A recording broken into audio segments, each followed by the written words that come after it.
I'll be right. Ladies and gentlemen, in the words of Randy Hauser, we will be whistling Dixie here this evening. Talladega Superspeedway, the site for the DSR Electric 250 for round number 4.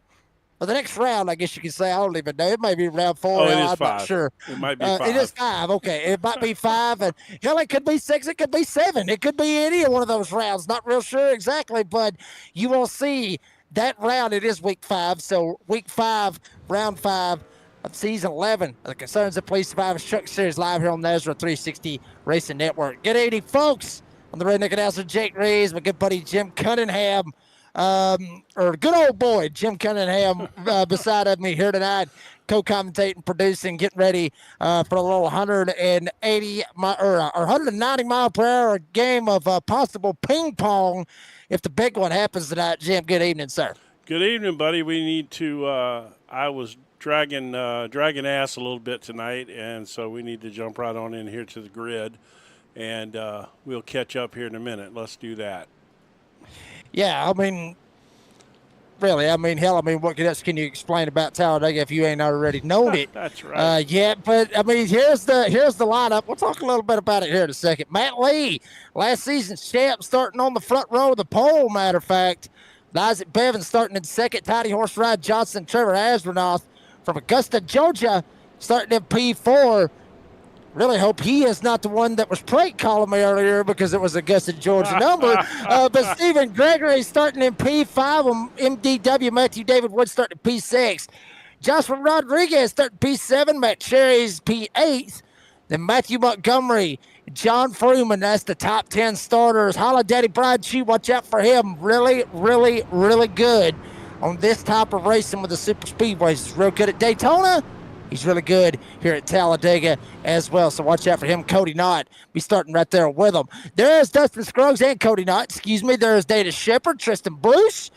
Oh, David Flanagan, remember him from Daytona, come pretty close to winning the whole damn thing, wasn't able to do it. Matthew Cummins to his outside. Bulldog Adam Newton looking strong on the Monday series. With Adam Lichty being the top 20. I'm sure there's a whole laundry list behind him, so we'll speed it up for you. Curtis Banks. Obviously, Matthew McKinnon up there with him as well. Literally, Kermit the Frog, Eric Zimmerman, Devin Painter, Buzzy Mongo, Jeff Merck back there. Literally, the list just goes on and on and on. What is there? 37 of them getting ready to roll. There's Merck, Johnson, Schumann, Blanchard, Trotter, Broadfoot, Haiti. There's Austin McKinnon, Dane Hagan, Raul Meza.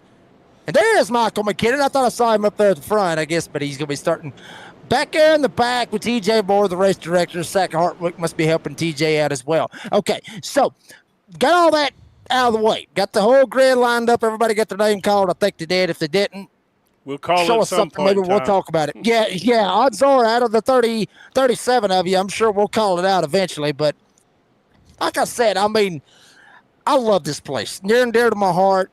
Hope to one day when my son grows up, take him here to a race, not to the infield. That would be a big no, at least until he gets about 16, 18, somewhere in that range where he actually knows what the hell's going on. But 33 degrees of bank, 2.66 miles. What everybody is going to watch next week for the King of Talladega, the Ezra 360 Racing Network, which is the whole week-long thing, Sunday to Friday night. It's going to be a good one, so make sure you like and subscribe to the Ezra 360 Racing Network. Keep up with that. Jim, this is going to be a little teaser for what we're going to see next week for the King of Talladega. Big week this week coming up. Big week. Yeah, very much is, buddy. I'm telling you. And, it's like I said, everybody is always going to be looking around the corners, literally, for the big one here tonight, which the big one, Dale Jr. said this best a long time ago. Dale Jr. said it best, that the media always wants to cover the big one because they make a big spectacle out of it. Well, I mean, hell. It is a big I get, yeah, I mean, I get Junior. I love him to death, but I mean, it is a big spectacle. I mean, that's always good things, especially for content creators like ourselves here on our racing as we're getting ready to rock and roll. Sweet home Alabama. How about you? Green flag is in the air. And here we go. Matt Lee, Isaac Bevan, gas up. We got a race on our hands here in Alabama. Matt Lee down to the inside. Big shot from Tiny Horse Ryan Johnson. Lee's going to lead him. No, here comes Bevan with a shot on the outside coming off turn 2. Yeah, this is a good, clean start so far. Everybody's right into the draft here, just jumping right into Talladega. Like already looking 3 wide back there in the back a little bit. That's might be a wee bit early for that, but let's at least get the tires warmed up good. Yeah, I mean, everybody's basically just going to ride it on through here. Maybe some drop to the bottom of the racetrack and elect to jump to the back and say, screw this, I don't want any part of any bump drafted or anything crazy. Who is going to lead the first one for the DSR Electric 250 here tonight? And it is going to be the 27 of Isaac Bevan. He leads. Ezra Noth now up 2 spots. He will go to second. Matt Lee, the pole setter, goes down to third. Now he's going to fire back off on the inside, try to take a shot as well. Bevan leads them for the second lap off turn 2. Yeah, who is that back there? They've definitely taken it 3 wide in the back here a little bit. Let's see if we can jump back here and see who that is. I cannot, but they are definitely putting the third line out there, just putting the feelers out. I mean, Jim, we see that a lot with drivers wanting to jump up. This place is very, very notorious of that third line. We've seen 4 wide, but we've seen it where it was 3 by 3 by 3. And I'm not talking about real. I'm talking about on here. Speaking of, 3 by 3 with 3 stages, that's what we got. And obviously these guys going to lap 25 for stage 1. Stage 2 is going to go to 50, and that goes all the way to 104. For the DSR Electric 250 here tonight, obviously with a fixed setup of 3 sets of tires. They ain't gonna need them damn tires. They never worry about tires here at Talladega. 100% fuel capacity. I'm thinking somewhere along the lines, right around 30 to 35. That's the sweet spot on 100% fuel tank in these trucks. You're looking at about 30 to 35. You may, I mean, you're going to make it that whole first stage. That second stage, you got to make. Well, no. Actually, you'll be able to make it all the way through stage 1, stage 2. They have cautions at them. So once you make that pit stop at the end of stage 1, you're good to go. You make that pit stop at the end of stage 2, you are good to go. It's really going to be when it comes down to if there's a caution in these stages, is somebody somehow, some way going to elect to go out into the pits and try to get a little bit of an extra advantage somehow, some way. I don't see it, but, obviously going to 104, they're going to have to at least make a pit stop, at least in that final stage. And obviously unlimited attempts at green, white checkers. Dear God, I hope we don't use every damn one of them. Well, I tell you, it'd be a long night for sure. No, I think, this place is notorious for a lot of things, and I think a green-white checker or 2 is very possible, depending on how many cars we got left in the field, and how if this is a clean race early or if we take a lot of cars out, early on. A lot's going to depend on that. So far, so good. I don't want to jinx us, though. Don't want to put no commentator curse on us. Nah, I mean, hopefully not. You see Jeff Merck trying to work his way right there in the middle lane. He's already up 17 spots. That was a driver I was talking about a while ago to watch out for as well. I should have watched, or I should have talked about. Obviously, he is the biggest mover in the field. Raul Meza up some spots. Peyton Johnson, Keith Haiti, James Beard. They are bigger movers, so they're big movers. But Jeff Merck, the only one out of all of them, really, the 60, he is up 16 spots from where he started. And Jeff Merck is one of those drivers, Jim. He does not want to play around. He is not one of them that just fiddles around back there in the back just to ride and just say, you know what, screw it, I'll wait. He has had 3 minutes of optional on the truck and then just said, you know what, screw it, I'm going to go anyway, and drives up through there and tries to make it happen as well. So watch out for that 60 of Jeff Merck here tonight. Well, very, very strong. You know, we've watched him. This being my first season here, I'm learning a lot about these guys and whatnot. And I tell you, man, I have definitely learned about him that he is aggressive. He likes to get to the front. He is not going to hang around in the back. That's not his style. And as you can see, he's out there in that third lane right now, and he's coming. I mean, he's up to, where is he up to now? Let's see, they're shuffling around so much here as it goes across the. Oh, whoa, we got a wreck. That's Jeff Merck. Speaking of him, he gets involved in it. Oh, well, he's also kind of famous for that. He seems to find trouble sometimes. Let's see. Oh, my goodness. Well, I was also going to say that, he doesn't give a damn, but he may now. Right. Caution out. Merck is the one that's going to get the bad end of the stick. He's all the way back in the 37th spot, which is exactly where dead last is. So Jeff Merck getting involved. Matthew Cummins, Brian Chew, Holiday getting involved as well. Take a look at it right here. Poppers Instant Replay. And let's see what happens to Jeff Merck. We see Merck right here. Looks like he's the second one on the top side. Might have been some miscommunication. Somebody got hooked. No, it looked like somebody come up, got up into Merck, tagged him in the left rear. Merck gets a little bit airborne and then backs it straight hard into the fence and then gets sandwiched up there as well. Very, very big wreck right back here, hitting the tri-oval. All of it started when Jeff Merck got left rear hook coming at 3/4 of the way through the tri-oval, we'll say that. Let's see wow. At speed. Let's look at it from a different place here.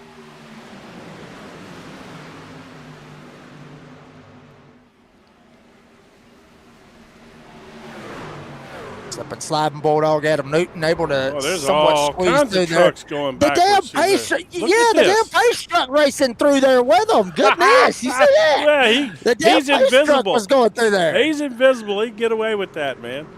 He was passing some of them while they were wrecking. I mean, wow. To be honest with you, I didn't catch that. Now I want to see it. There it is. James Beard in the 25 got into the 60 of Merck. A couple of them taking hard-nosed hits. Mesner gets hit. There's the pace truck right there shooting through there. And a lot of drivers working their way down pit road. Yeah, a lot, man. A couple of them staying out, but a whole lot of them coming down pit road. A lot. There was a lot of cars involved in that. I mean, I'm sure these guys are going to top their fuel off. You probably won't take tires, most of them. But, in fact, I would say none of them at this point are probably taking tires, But, yeah, there's probably going to be a lot of repairs going on as we watch these guys in the pit road. I'm trying to see. It looks like somebody's got a yellow by their name, which is typically a slowdown. Okay, it's gone now. Maybe that was something race control needed to handle. I don't know. I'm looking at these times here. There's a lot of guys in there getting some work done. Yeah, they could probably be down for quite some time. They took a pit stop. Caution early. Big one here at Talladega. Strikes very, very early on. We're going to take a pit stop with the other 12 of them that are in there trying to get the trucks fixed. Take a pit stop with them. We'll be right back here at Talladega after this.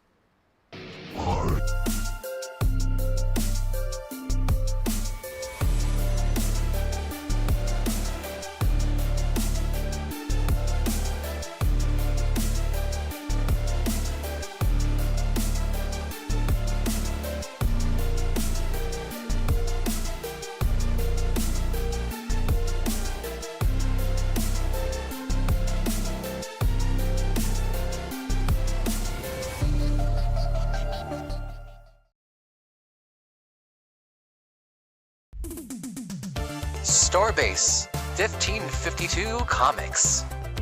We sell everything a collector would want. Comics, Funkos, action figures, and so many more. A real American comic book shop. We are online only. Starbase 1552 Comics. Find us on eBay Auctions.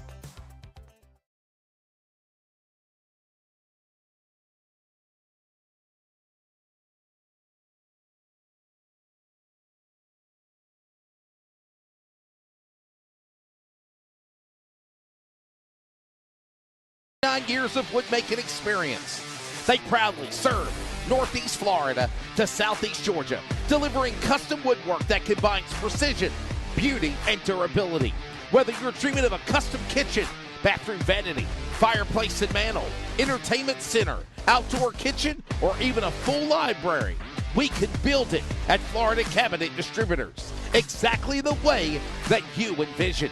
Hey, no project is too big or too small. If it's made of wood, Florida Cabinet Distributors can make it. Call or text Steve today. Yes, they gave us his personal cell number, 904-874-3442.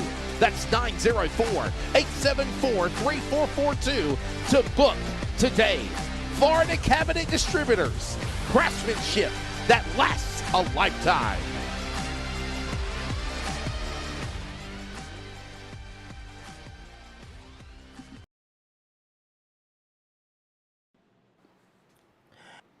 And we're back here at Talladega getting ready for the double up on the restart with Lee and Astronaut going to lead us to the green flag, get us back underway here at Talladega after the big one struck just a couple of laps ago, about 3/4 of the way through the tri-oval. And, I mean, it took out a lot of guys. I mean, it didn't necessarily take them out. I mean, we still got guys, trying to work their way out there. Jeff Murphy, the one that went all the way down to dead last and backed it up into the fence, he was down pit road for a minute 39. Then you had some others that was down pit road for a little bit longer. Some of them still there as well. So, yeah, I mean, we had a lot of guys down there. You see drivers down there for repairs. I mean, just a lot of repairs. There's Merck. Peyton Johnson was down pit road for quite some time. He's out there on the racetrack. So everybody's able to get back out there on the racetrack. But certainly repairs was done for the third pro caution that just happened just a second ago. Green flag back in the air. Lap 10 of 104 is up front. Matt Lee, last season's champ, tried to work it on the inside, work the draft, try to get somebody to work with him. Bevan down there with him, Astronaut up top with MDW, and Rod Johnson for this moment as they go through turn 3. That's the top 5. We're going to have to catch them with a crank it up next time we go back. I'm feeling it at Talladega. Well, don't worry. We'll get a caution before it's all said and done, I would think. Well, obviously, you'll get one at the stages. We're going green flag, baby. No. Yeah. I mean, I doubt that would happen, but yeah, I mean, you'll get your stages at 25 and 50, so we'll be able to hit another crank it up for the fans out there. May do it twice. I mean, this place is very special. It really is. They're your stages, 25, 50, and 104. Obviously, the laps here tonight paying out stage points at each and every one of them. So, I mean, there's going to be stage points, and obviously whoever wins it locks himself in to the playoffs for season 11. The concerns up Police and Pipers Truck Series. Matt Lee still with the shot from Isaac Bevan. Bevan wearing out the tailgate of Lee, and Astronaut tried to get some love up on the top side. Matthew Wood trying to give him a little love as well, kick him straight into the tailgate. Got to be careful right here coming out of the tri-oval. That's where the big one happened just about 5 or so laps ago. Yeah, this is, and they're running tight in there, obviously, as we look here backwards off of MDW's truck. Let's pull some driver details up so we can see who we're riding with here. So he's out there on front on the outside line, and as you can see him there lined up back there behind him. Right now, it always gets me the way that when a car catches that wind like that and shoots around. Yeah, I mean, the air and everything is absolutely crazy, especially when we come to tracks like Daytona and Talladega. The air, people talk about it all the time. Oh, wow, I mean, air. Well, yeah, I mean, even though it's, real life air really makes these trucks float around like they're on a cloud. But at the same time, I mean, even though it's a sim, it replicates the same exact thing that we see in real life when we come to Daytona and Talladega. And that's what you're seeing right here with these guys literally, I mean, in the corners, just moving around. The trucks are handling fine. There ain't a damn thing wrong with the trucks. Oh, no, yeah. It's not that. It's just the air. Like Flanagan right here going past Brian Chew right here in the middle. He's in a sucker hole. He's got air from to the left and to the right, just all over the place. And then also got air coming over the top of the truck, which will be for obviously the draft trying to suck up and trying to get through there as well. So, I mean, just air is moving all the way around, virtual air rather, moving around all over the place, all the way around this track, all the way around these drivers. It is virtual air. This gives you an indication of how heavy that banking is there. I'll tell you what, man, until you've experienced it in person, you cannot appreciate, and you know this, how steep that banking is. Of course you know this. Didn't you get married? Yeah. Didn't you get married on the banking? No, we had our engagement pictures on the track, okay, and we got to drive the banking, and I actually got to stand on the banking as well. Yeah, and I almost busted my tail. Oh yeah, it's hard to come down that banking. It's hard to walk down that banking. Well, they wouldn't even let us get up above the double yellow line. They didn't even want us to get up that high because they were afraid of some hazards and all that other stuff. Oh my God, you might fall and get hurt or something like that. We went all the way up to the wall. Kind of stuff. Yeah, we got to go all the way up to the wall walking. And, man, I tell you what, coming down that was – it was tough. Yeah, I would say you might have got pulled up there where the crane is all the way, literally. I mean, this place, it shows 3 lanes. You can go 4 lanes. Yeah. We're showing 3 right here live on the NASCAR 360 Racing Network. Flanagan took it around the top side. Dad gets a shot from Astronaut in the corner. Got to be careful with the bump drafting going in the corners. All that air floating around, Jim. They can go left, they can go right. That bump can be in a bad spot. You see, I mean, hell, look, they're moving around all over the place. Brian Chew right in behind the top side of Dustin Scruggs. Just all over the place. You get that draft and you try to come up and hit that bump draft at the wrong time, you can easily hit them in the left rear or the right rear, send them around, and as tight as they're racing together, you can easily have the big one happen. Oh, so easy. To be honest, I don't think people even can remotely appreciate the skill it takes to keep these trucks off of each other at these speeds, because we're talking about the air moving them around sideways, side to side and all that, but you also got to factor in the draft. All of a sudden, man, you're cruising along, throttle down, and you just get sucked up behind somebody, and you literally have got to get off the accelerator, possibly even drag the brake a little bit to keep from hitting them too hard, and then you got, the guys behind you have to react to that. It really is. You drive them from all angles, side to side and forward and behind you. Now, who is that lapper there? Is that somebody that was obviously maybe – is that Banks? No. I don't know. There's somebody coming up on them here that's trying to figure out who that is. Might be Michael McKinnon, actually, in the 13. Very good possibility. It could be Michael McKinnon. Who they're catching up to. At least from what I'm showing, he's 30 seconds behind the leader. But I don't think it's really heavy. I think he's back there in the back with another drafting pack. Because, I mean, you get around this place in about 50 seconds. So I would say he's about halfway through this. But the way that I always look at this, and I'm going to quote the late, great Jerry Reed on this, this is the world's, or the virtual world's largest game of chicken. Is exactly what it is, because you're playing chicken every move that you make, from the middle to the bottom, or from the middle to the top, all the way down to the settle where Grandpappy has the moonshine from Granny, baby. You are literally playing chicken with each move that you make here. Absolutely. It is.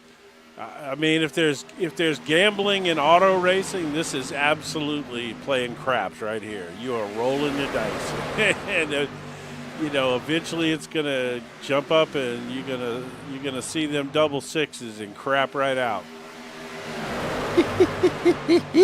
Either that or roll the 7, and then Well, point is that made. happens. Either that or you're out. Pretty much. I mean, that happens. I look at this kind of racing as, you know, like you said with craps. I look at this place like a roulette wheel. You know, and I've said it time and time again. It is. You have numbers on each every one of these trucks. You're basically placing your money on that said number, and you just spin the wheel and just see which one it lands on. That's kind of what the mindset is. To a as degree. we are.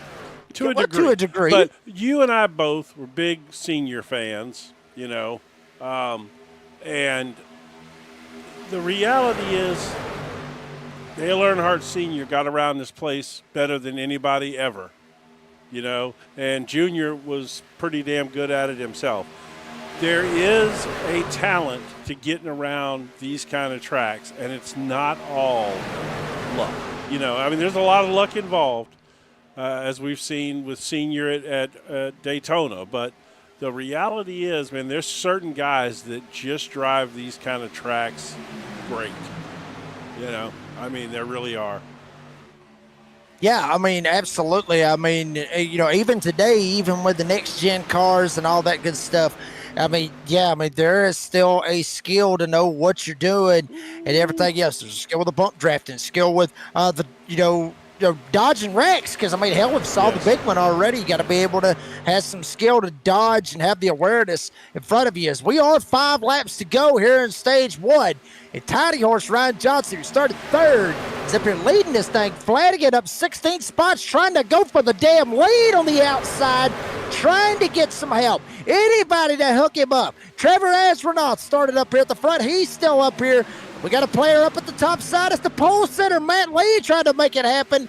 Here's your biggest movers of the race so far. Flanagan, Hades, Schumann, Merck trying to work his way back up here after getting caught up in that wreck. He is up 12 spots from where he started. Wow, I'm telling you, I said it before, I say it again. Watch out for the man, the myth, the legend, Jeff Merck. He will, I can't remember what's the nickname they give him now. I call him the man, the myth, the legend. The weapon. The weapon. The weapon. Yeah, watch out for the weapon. Well, yes. This is the kind of track where he gets weaponized. So there you go. That's right. Oh, God. Yeah, you got me right there. You all right? Choked on my Dr. Pepper. I about choked on my Dr. Pepper. I wasn't expecting that. But riding on board. Well, I mean, the dude's already been in a massive crash. He practically flipped his truck. And he's still up 12 spots in the race. Yeah, That's I mean, and Jeff ridiculous. Merck riding up there high, wide, and handsome up there on the top side. Matt Lee starting to flip back a little bit. Actually, Merck now stuck in the middle lane trying to work his way up through there. It's Tiny Horse. Ryan Johnson slides up. Flanagan has the bottom, jumps up, tries to get in front of Astronaut. And Stephen Gregory up a spot as well up here trying to mix it up. Bevan, who's been up at the front the whole time, here he is trying to make something happen.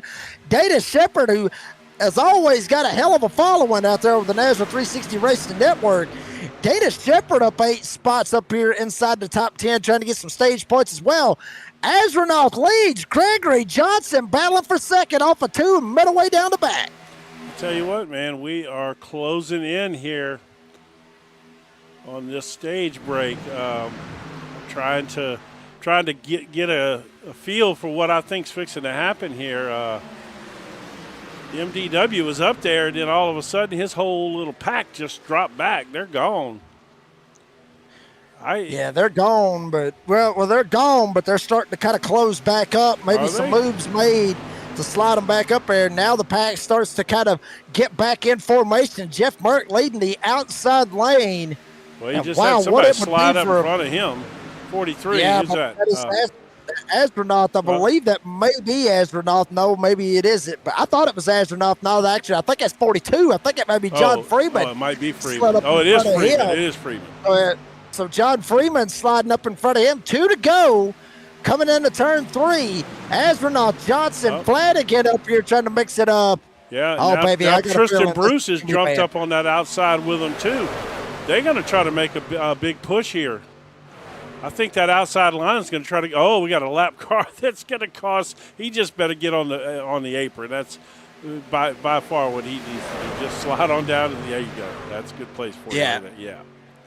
believe that was Michael McKinnon, the one that dropped down below the apron. Tristan Bruce up here. Yeah, Catch Fence Motorsports had it lined up in the third lane up there. Now Bruce going to slide right here in the middle, put the block on Toddy Horse.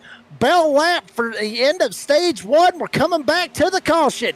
Up front, Tristan Bruce trying to make it happen. Freeman up here trying to get the outside lane rocking and rolling. They're 3 wide for second. Oh, yeah. Bruce back there in the middle. Now we may be looking 3 wide for the lead. No, Astronaut's going to fire off from the inside. Bruce slides, gets a little bit loose. Astronaut lined up on the bottom side. He jumps up in front of Bruce. Here comes David Flanagan on the inside with help from Isaac Bevan. And here we come. It's a long shot all the way down to the trial. Freeman goes 4 wide trying to hang Merck out. Who is going to get it at the line? It looks like it will be Trevor Astronaut. And caution is out for the end of stage one. Trevor Astronaut wins it here for stage one. Flanagan second, and Tristan Bruce, it looks like, got third there, I believe. Wow, that was all right. Well, that was pretty exciting, wasn't it? Now, do you remember early in the season, our first or second week at Daytona when we were doing all the qualifying and the duels? I told you that when we got to Talladega, I was going to tell you something that I knew about the start-finish line. You remember that? Mm-hmm. Yeah. Did you ever go and Google it and find out for yourself? Well, from what I understand, and I could be wrong here, but when Bill France and them wanted to make this track, it was a sister track to Talladega, or to Daytona, I should say. Right. And what they wanted to do was they was going to put the start-finish line in the tri-oval. Well, they thought different of it, and they were like, well, the tri-oval's getting killer seats. Everybody's getting great seats out of that to be able to see pit road and all the cars there. So they moved it down at the exit of pit road to try to sell more tickets down there at the exit of the tri-oval. So that's why they moved it down there. Bill France walked out of the press box, and he looked down on that end of the seats at Daytona, and he realized that they weren't full. And the middle area was packed. And so he got it in his head that he was going to move the start-finish line way down there so that, those tickets would sell better down there. And that's how it got moved. That was the research I got out of it. It may be the exact thing that you was going to talk about. No, so I did a little research on myself. I mean, this place has got a lot of history and tradition. It's had some of the best finishes. And, folks, I got a damn good feeling we're going to be in for the same exact thing here tonight to have a fantastic finish at Talladega. Trevor Astronaut wins it in stage one. He didn't win the race on pit road, but he did win stage one. We're going to take a quick commercial break. We're going to come on back. We're going to talk to you stage one winner. Don't go anywhere.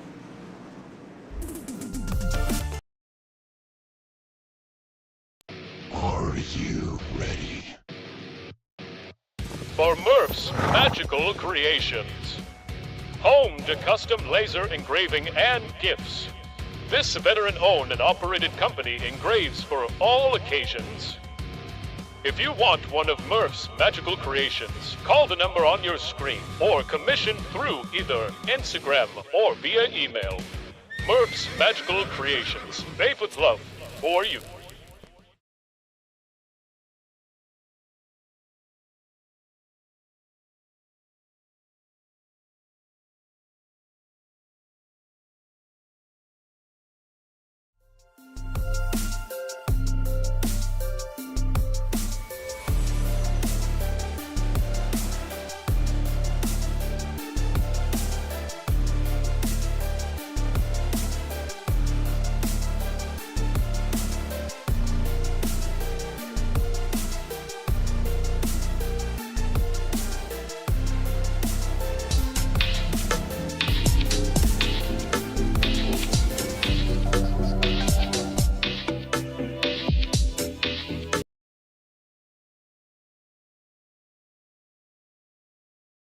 Are you ready? For Murph's Magical Creations. Home to custom laser engraving and gifts. This veteran-owned and operated company engraves for all occasions. If you want one of Murph's magical creations, call the number on your screen or commission through either Instagram or via email. Murph's Magical Creations, made with love for you.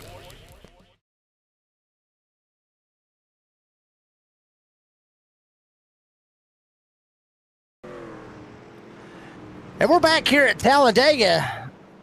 We did say we was going to find Trevor Astronaut, but he is with the Jack Shack Racing Group, and he is apparently unavailable. So we're not going to pull him in because we can't find him. I don't know where he's at. We was going to pull him in. We got the Discord chats lined up right here. Was going to pull him in, get an interview. Couldn't do it. We was even going to pull Flanagan in. Flanagan finished second. We still can't find him neither. So I don't know who we're going to pull up here. I tell you what, real quick. I got one.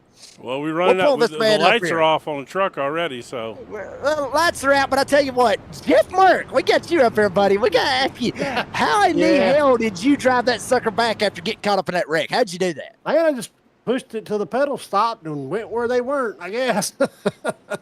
Did you get all the damage fixed?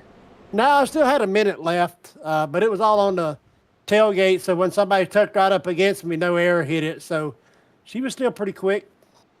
You know what happened? You know what happened? He got weaponized. That's what happened. Well, no, I went back and watched the replay. I locked in on Freeman on the front of me, and I didn't realize Beard was 3/4 of a lane up. So when I followed him down the side draft, I caught his right front nose. So it's your fault. That's kind of what I seen, but we'll see what the board says. I didn't admit any guilt until the fat lady starts warming up and singing. I don't blame you one bit. But I'm pretty sure they'll put it on me. All right, buddy. Well, good luck to the rest of the race. All right, man. Thanks. I had to bring him in here. I mean, it's always a pleasure to have Jeff Merck up here to book. He didn't even get my weaponized joke. He probably don't forgot they called him the weapon. That's out of that's past. That's last week. Hell, he may have some different names we probably maybe cannot share on the air. Maybe here Bruce. We go. Wow, Bruce saw a hole, shoves it down to the inside. Data Shepard up 12 spots. He's up there in third. Bruce Astronaut going for the lead. Bruce has a nose out, about a half a truck advantage on the inside. We're 2 wide all the way through the field, but it will be 3 wide before long. Yeah, and somebody kicked out of line back there. I guess they were just going to the back. Yeah, let's take a look here to see if we can figure out. I'm sure everybody took 4 tires on that pit stop, but in repairs. Yeah, no surprise there. Yeah, I mean, that would be the only time you would see drivers take 4 tires. Sure. Is under caution. You're not going to see drivers take 4 tires under green flag conditions. No way. I would never see drivers. I mean, you just don't here because this place does not wear out the tires. Now, if you get a caution, especially at these stage breaks, you're stupid if you don't take 4. Now, they can flip it and say, no, I don't want tires. I don't want them. Because there is a little bit of tire wear here, Jim. There's not a whole lot, but there is a little bit of tire wear here. Man, but Tristan Bruce is all over the place. Sorry. They're like really scrambling here to be this early in a run. You know what I mean? Like just coming off caution, and I forgot to do the crank it up. Dadgummit. I did too, but don't worry. We'll make sure to hook the fans up on it. Flustered because we couldn't find our stage winner. There you go. Blame it on Trevor. Yeah, blame it on Trevor. It's all Trevor's fault. It's all Trevor's fault. The bad part is watch him win stage 2, and then we're going to have to figure something else out. But Tristan Bruce has thought different. Here we go. A little stack up. Shepard down on the inside, tried to get it straightened back up. Everybody gathers it up. Everybody works their way around Data Shepard. No caution and no wreck. That right there is a piece of driving right there to put it on the apron, not spin it around, keep it straight, and carry on. But that will literally break the pack up a little bit right here. As now we got a new heavy hitter on the bottom side with Freeman helping. And good God almighty, what a shove Freeman gives to Tristan Bruce. Shoves him clear and shoves Freeman clear himself. Yeah, that's I tell you, and you got, Tiny Horse up there on the top line, and now Freeman's done jumped up there in front of Tiny Horse. Everything happens so quick here, folks. It's hard to. It's sometimes very hard for fans to keep up with it, the spotters to keep up with it in real life, as well as broadcasters. I mean, everything just pops just so quick, very, very quickly here at Talladega. You got to be on your toes every single time. The drivers, the fans, the broadcasters, everybody's got to be on their toes every single lap. So, yeah, this is and this is pretty accurate if you're sitting up high, kind of in the bleachers here. This is about what it looks like, man. But I tell you what, I can't get the sound loud enough to replicate the sound for you. You got to hear that in person for yourself. It's quite impressive, man. Out there in the live chat, light that sucker up. Let us know who you're pulling for. Where you from? Like I said, we don't really care. We don't really give a damn about your address. Just let us know state or something like that. Let us know who you're pulling for, what you're doing on a Friday night. Especially if you're from Augusta, Georgia. You tell us that. Yeah, especially if you're from Augusta, Georgia. You let me know you're from Augusta, Georgia. I'm going to have a talk with you after the race here tonight. But Bruce up here trying to hold it down with Flanagan. Astronaut wearing out the tailgate. Bevan now back up into this mix as well. There is MDW. Oh, good God. Bruce slid up. Astronaut slid as well. Wow. They are moving around to be this early in a run. You know, you would think at this point they would just be settled in, ripping these laps off, but they are not. And MDW is up there behind Flanagan. We haven't talked about him a whole lot today. Oh, man, Tristan Bruce is – I don't even know what he's doing. You know what I want to do? This is probably going to be kind of weird, but let's just – I just want to stay – that would be – yeah, let's do that. What are you doing, man? Why are you moving around so much? Yeah. No, I want to just ride with his rear camera and watch how much he shifts around. Because he's been jumping from line to line like he was trying to race back to the start-finish line for a victory.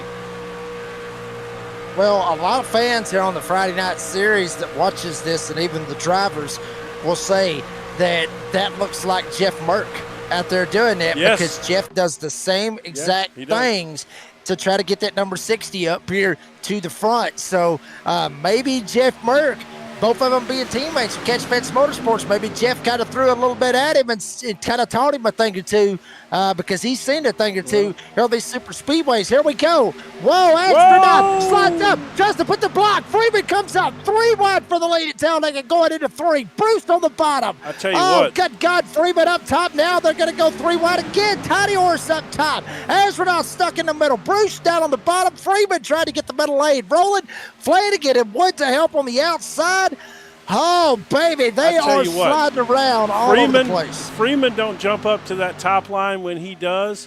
There's a massive pileup right here at the start, at the front of the field. He avoided that. Whoever that was that slid up did not see him, and he had to jump up to that top line. I wish I could pinpoint where that happened for a replay, but there ain't no chance I could find that. But, man, that was such good reactionary driving on Freeman's part right there, man. He saw that coming. He must have some triples, or he must be racing VR or something, because he saw that coming and got out of the way. I'm telling you, though, Jim, I mean, there has been numerous times that these drivers here tonight, seeing some of the moves that they've seen here tonight, have literally got to be saying, holy, every 5 minutes that something happens. And yes, I done that just as a joke, folks. But seriously, I mean, they got to be thinking that just with some of the moves that are made. I mean, and are they good moves? Yeah, maybe. I mean, but everybody's got their tendencies. But you got to be sitting there thinking, it's like I said, you got to be on your toes. But just some of the moves, some drivers get aggressive, some drivers not. Here's Josh Rodriguez. We've seen him a time or two up here trying to mix it up. He's going to try to go to the front. He's getting a huge shot up on that top side. Big shot from Tiny Horse Rod Johnson. He gets clear. Johnson was clear. He's going to stay up top. Flanagan working with him. Flanagan wearing out his tailgate. Wood trying to go up top, maybe get somebody to help him out as well. Wow, 4 wide almost back there. Good God almighty, this is why the fans love Talladega. This is it, man. This is what it's all about, though. I mean, there's so much action on every lap. every lap.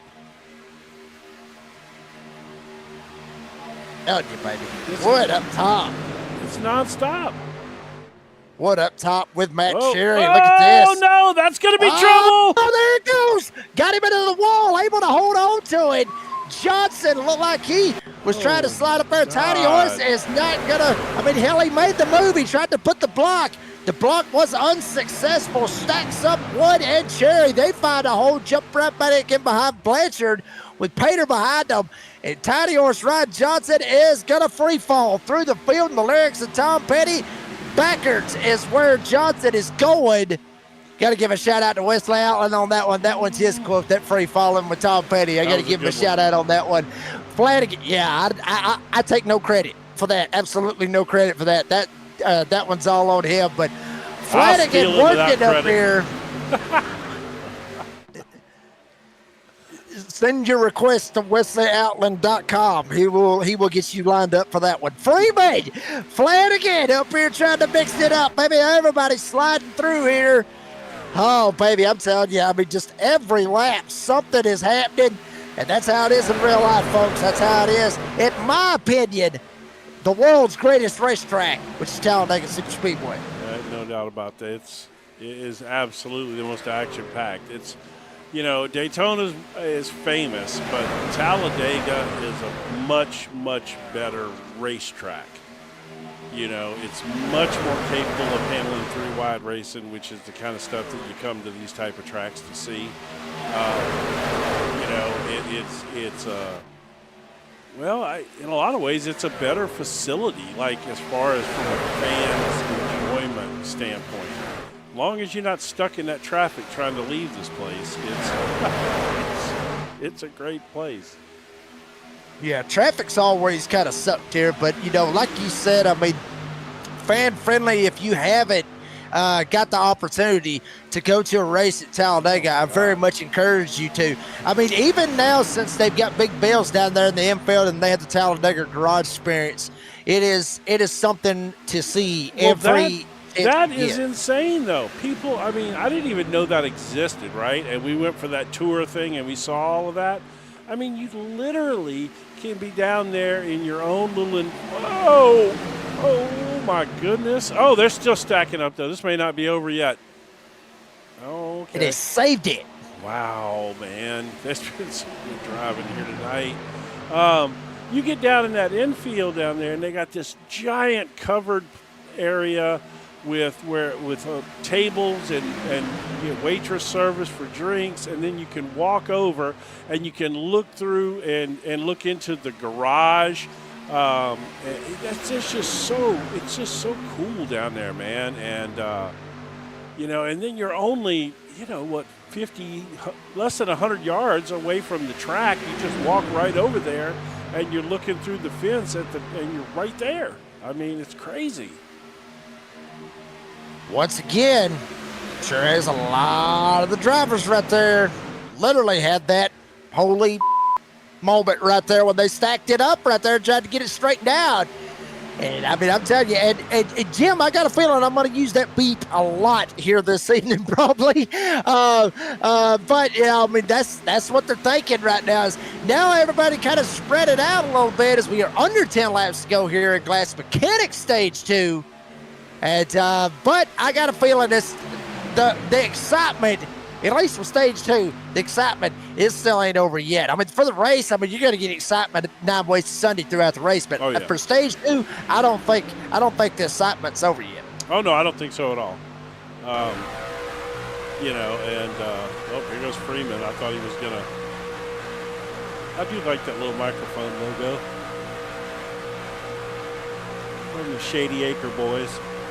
Don't want to give yes, sir. Don't want to give them too much love, though, since they're a competition broadcasting company, I think. But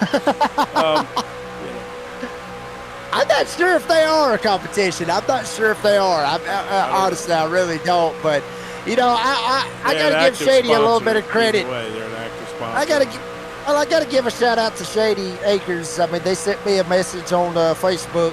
It showed me some love and showed me and my wife some love with David Dean and everything else. So I got to give them a little bit of credit and give them a shout out. I appreciate the love that they got. Appreciate them coming over. You know, I mean, I'm sure they're loving this right here. They're loving John Freeman up here in the mix, and obviously with Jordan Jurassic being on the hood of that truck. Yeah. I mean, I remember they sent me a message, whoever it was, which was very, very cool out of this, when Jordan Jurassic won at Michigan. They gave a shout out on that, and they were like, you know, they sent me a message, and they were like, yeah, you know, Jordan Jurassic on the hood. I recall that was the very first win for that sponsor, and so that it's amazing. As you know, we're coming to 6 to go in stage 2, presented by the Glass Mechanic. I mean, the sponsors that come into this to get their names called, maybe just a small little business is trying to get something or trying to make something happen.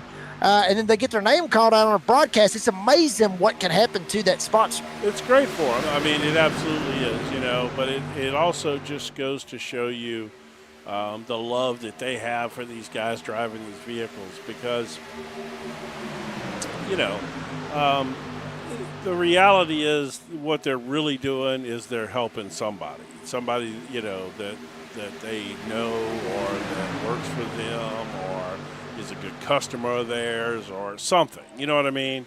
And that's why they're really doing it. I mean, I don't think that they feel like they're going to get rich from the sponsorship, you know what I mean? But I think that they do it because caring for the person that they're sponsoring, and it's really cool when we can show them some love, you know.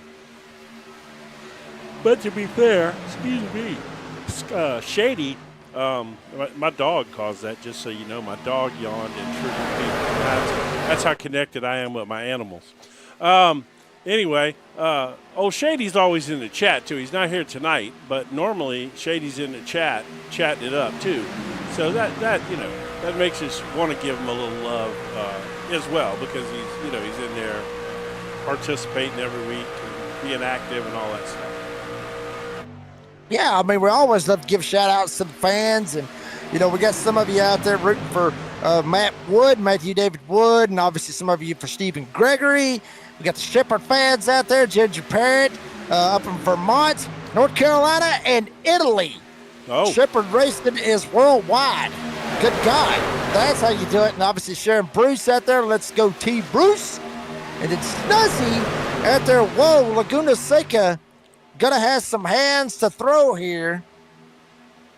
Not 100% where they're going with that, but I'll tell you this much. We got moves being made and blocks being thrown all over the place. See him working their way around Peyton Johnson down on the bottom side. Johnson slipping back, going a lap or so down. Good God, Freeman almost wrecked it. Right in the middle of the racetrack. Got sideways, got saved by Astronaut behind him, I believe it was. Gregory up here in this mix, as well as Tristan Bruce up 14 spots, trying to win stage 2, presented by the Glass Mechanic. But John Freeman's going to slide in the middle lane, try to make it happen. Might have been Scruggs that saved him. Oh, baby. Well, I mean, these damn paint schemes out here, Jim, every single one of them looks so identical to a certain extent. Unless you're lime green, like Raul Mizzer or Matt Lee or something like that, everybody's paint scheme's almost the same. This is my 5th week here, plus a couple extra at Daytona, and I'm finally, what is it? Oh, we got a blower upper. We got one blowing it up. Scruggs blew it up and drive smack dab in the middle lane. And that is going to stack somebody up. Somebody almost went sliding. What did Dustin he do? Scruggs Did he money overheated it. Oh. No. Overheated. Oh, no. Freeman's in the wall. Freeman's in the wall. Shady Acres not going to be happy about that one. We're coming to 2 laps to go. Scruggs blew it up. And John Freeman slams it into the outside rotative wall off turn 4. But we are still green and still racing up at the front. Astronaut, Bruce Haiti now. Keith Haiti up 30 spots with Bevan and Kermit DeFrog. Luke Smith up to P5 as well. Oh, baby, it's anybody's race right here for stage 2 with 2 to go. Yeah, Freeman's got a meatball flag, too. He tore that truck up when he hit the wall. I guess if he can hold on to this for this caution, I think he won't get a penalty. Oh no, they're wrecking up front. There's your caution right there, up at the front. Stephen Gregory, Brandon Schumann, MDW Isaac Bevan, just numerous trucks. The second big one once again in the trial. Jeff Mark tried to sneak his way through here ever so slightly. Caution is out. And I ain't got a clue who won stage 2. Well, I believe that it's going to be Tristan Bruce, probably, I would think. Tristan Bruce or Asmonarth, maybe. We're going to see. We'll go back here and take a look at all hell breaking loose.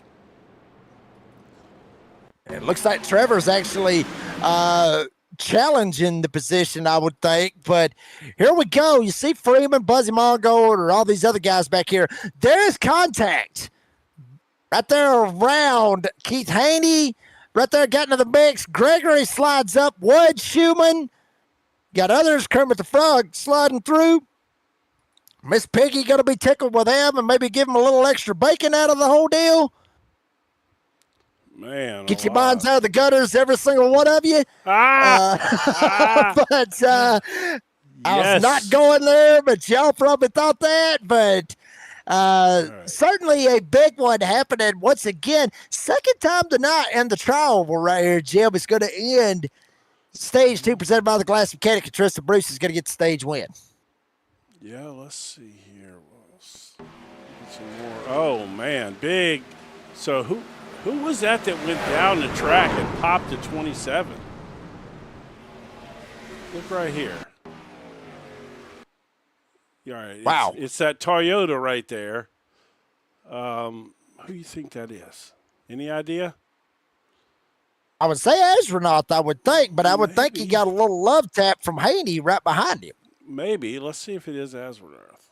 All right, let's go from here and see what happens. Was Aswarnath, yeah. So you think he got a hit from behind? I think he got a love tap from Haney, I would think, because you just don't just dart down the racetrack like that. Yeah, I think Haney shoved into Astronaut, and Astronaut shoved into Bruce, and that's why you saw both of them getting sideways. And then pretty much it's Calamity Corner once again, coming off 4, going into the trial once again. But goodness gracious, I'm alive. All right, another big one. And another big one, and another one bites the dust, I guess you could say. A lot of them probably biting the dust. A lot of them trying to go in and get damage fixed. Tristan Bruce won stage number 2 presented by the Glass Mechanic. We'll take a quick commercial break, step away. Let's rest our voices. We'll come back with Tristan Bruce, stage 2 winner, right after this. Hurry.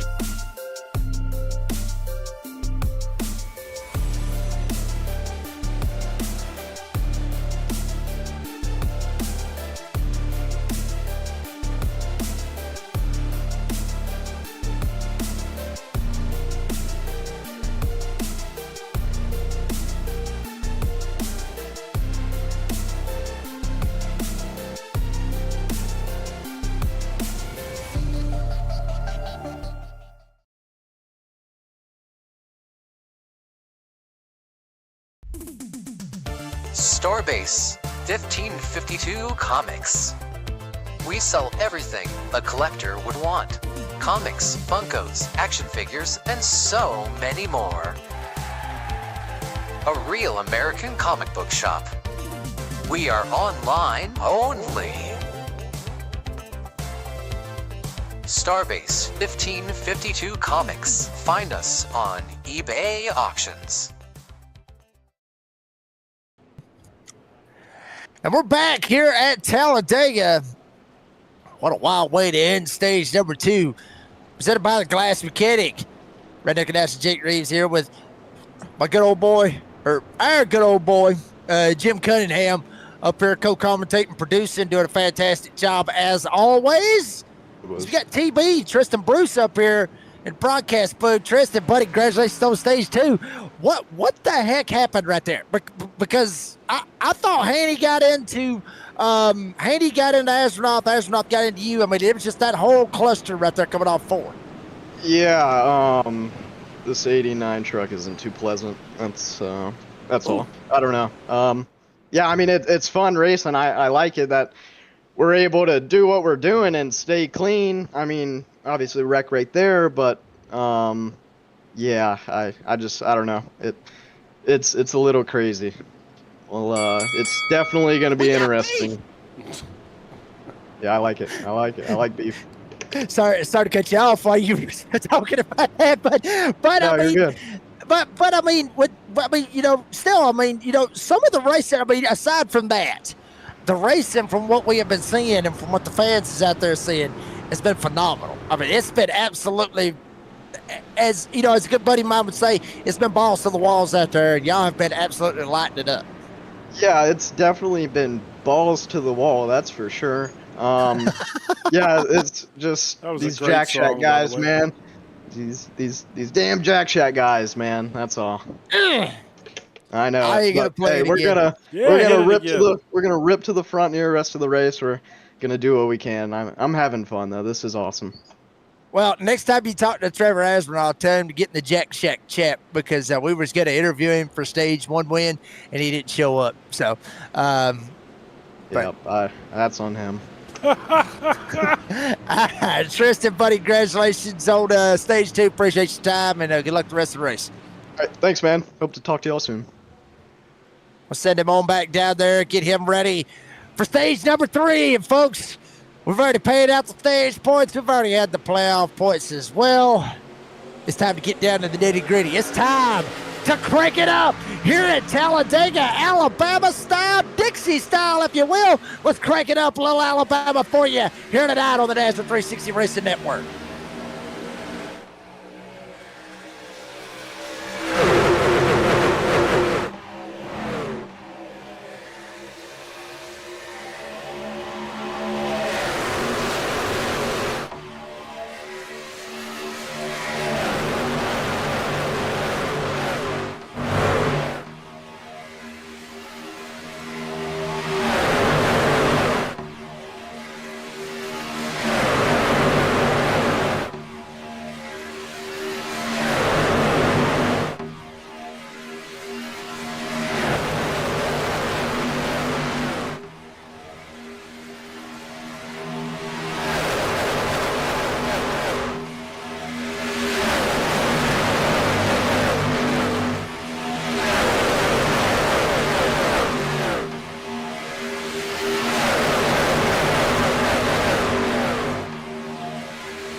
Sounds in NASRA, Talladega. I mean, Jim, we could sit there. We could do that all day long right there. I mean, literally, we could just sit there and just listen to that over and over and over and over and over again.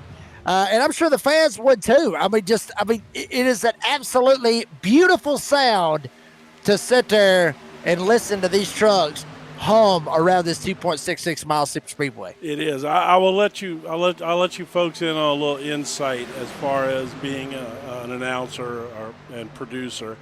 Most of the guys that do this do not listen to the sounds of the cars in their ears because it's a constant, and they don't want that necessarily or whatever. I absolutely cannot do this if I don't have the sound of the cars in my ears. Like, I feel like I'm not there. I want to feel like I'm there. I want to hear those cars go rumbling by in my ears. You know what I mean? And I don't know about you, but I love it. I love the sound of the cars in my ears. Well, usually I don't. Well, I tell you what, Jim, if there's any way you might could hook it up, let's try it. Because I never do it. I'm always just, I listen to you, and that's it. I hear myself, I hear you, and that's it. So if there's any way you can get me some car engines, hook me up with it. Let's see what happens. Because I ain't never tried it. Well, here we go. Let's do this then. And I'll give you a little shot of that there. And you open that one up. Let's see what we got. And you can adjust the volume on that channel separately to control how loud the car engines are. But that should already. I mean, a lot of people. This is nice. A lot of people don't like it. A lot of people don't like it. As far as commentators go. But to me, it makes the whole thing kind of come together. Like, I don't know. It just doesn't feel real to me if I don't have the cars in my ears.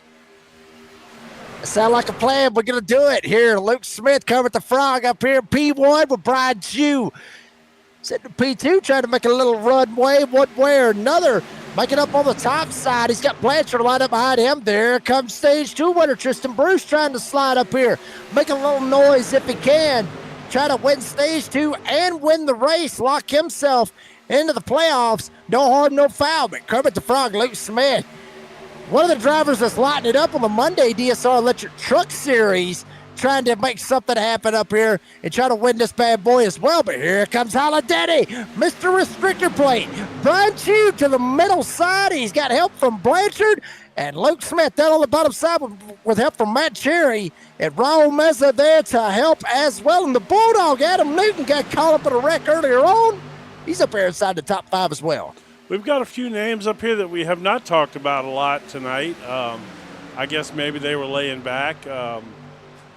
Like Luke Smith and Chew, and now they're going to start getting up here to the front. Maybe they don't want to take a chance on getting caught in anything this late in the race because maybe you can't recover from it, Although the 2 incidents we've seen have both started pretty far up in the field, really. Certainly that last one did. Yeah, and odds are from the way they're sliding around like that, we're going to see another one happen right here.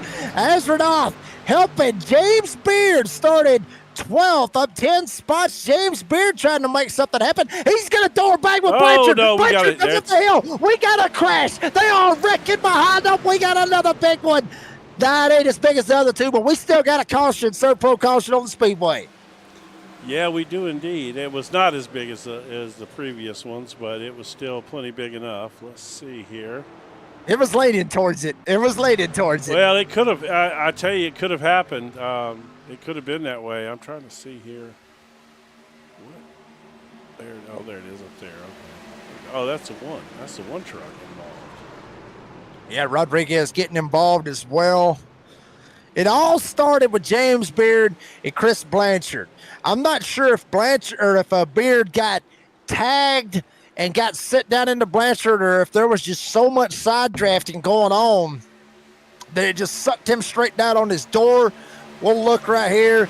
I think it might be a little bit of net code in that. I think there was just net code that kind of sucked them together, and it was just bad break right there for you see Ed Osborne, Josh Rodriguez going around. I'm going to slow it down just a little bit here, just so we can see.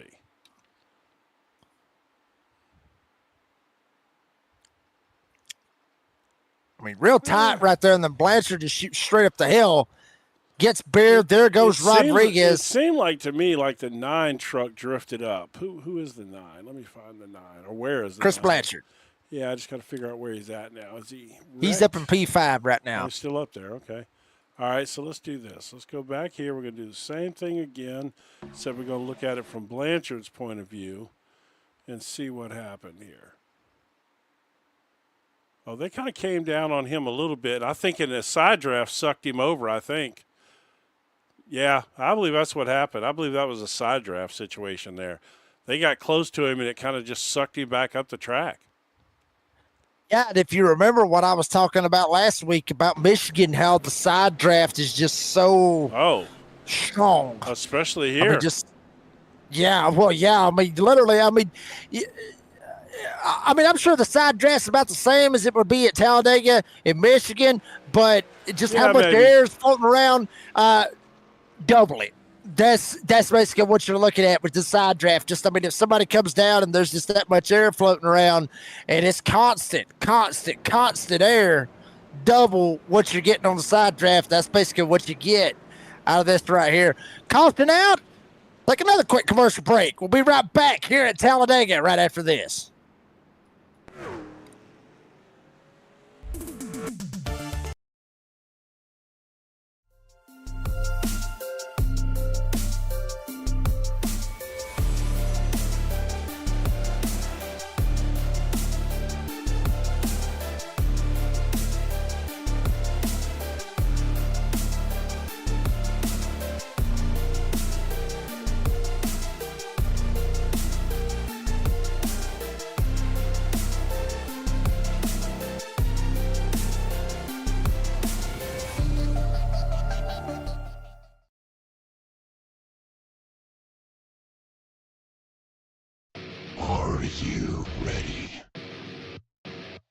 for Murph's Magical Creations. Home to custom laser engraving and gifts. This veteran-owned and operated company engraves for all occasions. If you want one of Murph's Magical Creations, call the number on your screen or commission through either Instagram or via email. Murph's Magical Creations, made with love for you.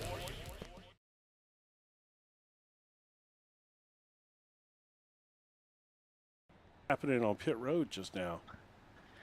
We're back here at Talladega. Something happening over there on pit road. We saw it, not 100% exactly what was happening, but Tiny Horse Ryan Johnson was one of those drivers that kind of got kicked to the back a while ago. Now he is back up here at the front. If you remember, had that block, put that block on the back stretch. Then he got hung out to dry and got set all the way back to the 20s. Look at the smoke down there. We got guys smoking. That may be a Dustin Scruggs. No, but that may be where he blew his engine at, unless he's already got out or whatever. This is way after that. This is just now, as we were coming back live. Which truck is it? I don't know. Can you give me another angle of it? I can't figure it out. I'm trying to get some idea, but I don't really have a good angle.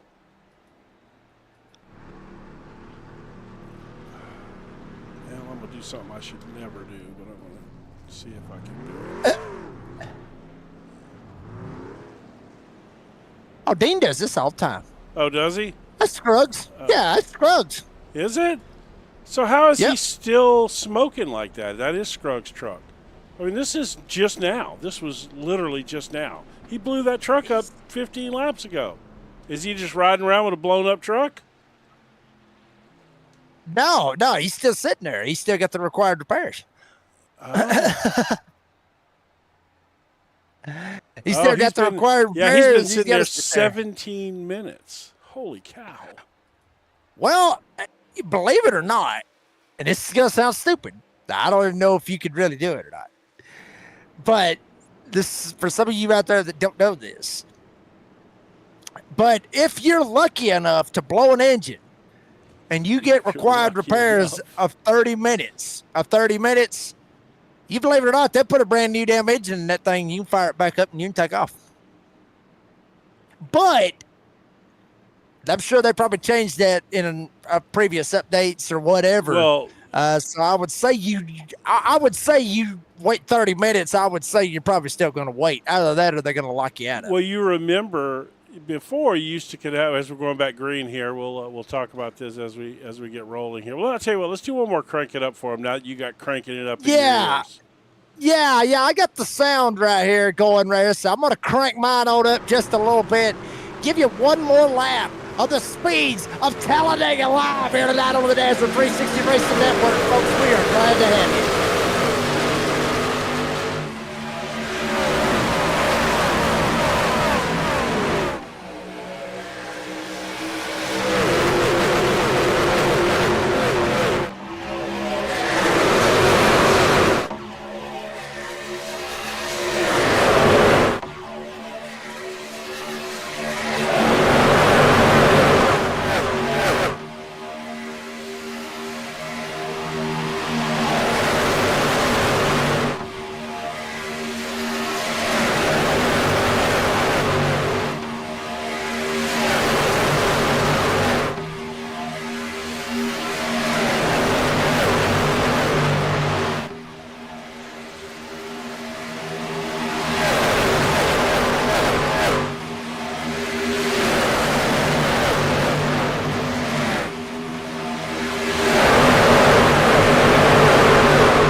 Turn it down again. He's going to be living with that in his ear. That's good stuff, Holy. Wow, what a God almighty. Absolutely beautiful sounds at Talladega. And folks, I 100%, like I said, we are glad to have you here tonight. Here we go. Johnson, Brian Pugh, Matt Lee going to stick it 3 wide. They're going to kick Johnson back up to the top. That is the second time here tonight, Jim, that Ryan Tiny Horse Johnson has got the shaft from the middle lane and got kicked all the way to the back. Yeah, he has not had a lot of luck up there at the front tonight. Like, just people not really wanting to support him and jump behind him, you know. That's interesting. I wonder if there's something behind that or if it's just luck, just the way things are falling. If I was him, I would drive by every single one of them, and I'd say, don't want to support me, see this, or check out my tailgate. Don't worry about it at all. I would hang every one of them out at this point. If I got hung out twice in a row, I'd hang every damn one of them out when I went by them. If they, oh, yeah, you want to go with me? Yeah, sure, I'll go with you and drive right by them. I'd do it every single time. And that, I mean, that's how you get even with them, but then you end up not getting friends, and then it's all bad luck from there. Right. Holla Daddy Brian Pugh up here making it happen. Adam Newton right behind him. Big deal right here for these old boys working with Blue Lights Racing. Not only that, I mean, Blue Lights Racing, you know, big deal for that. But if you think about it, over in the DSR Electric Truck Series, they're over with Chrome Racing. So, you know, Blue Lights Racing, Chrome Racing with Dad Gobble and DSR Electric and everything that they got going on. So, Brian Pugh, Adam Newton, they have been around for a long time here in Nazareth, and they know how to work together on these Superspeedways. I'll be watching out for those old boys. It's funny. I got distracted there for a minute. I was looking at some of these camera angles we got here, and I thought about breaking out one, but I don't know that it would work too well here. These old trucks, they're too close together for some of this stuff, I think. So that's not too bad. Well, though, that's right? a camera. Yeah, if I find me a truck. Caution. Oh. Well, see what happens when I brought that camera out? Look what happened. Play it again, Cherry, I believe. Oh, Lord, no. James Beard. This is not good, yeah. See what happens right here, middle way down the back stretch. See what happens to 25. Flanagan James gets bumped Beard, and Flanagan got bumped and got a little out of shot. Oh, somebody's on his roof. Who is that? Oh, my God, he's on the wall and everything. I got to know who that is. I think it might have been Matt Cherry. No, huh? He don't have green on his truck, does he? Mm-mm. No, Cherry don't, but it looked yellow. No.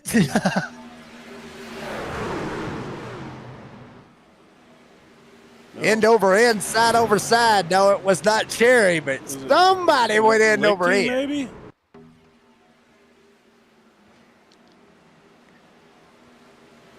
If I had to guess. Yeah, it's Lichty. Yes. All right, well, folks, you ready? Oh, hell. And I'm going to crank the sound up for this one. This one ought to be good. Yeah, let's crank the sound up for this one, too. All right. How'd your kids, how'd your wife riding on board with a 35 of Adam Lichty, who just took one hell of a ride down the back stretch? Here we go.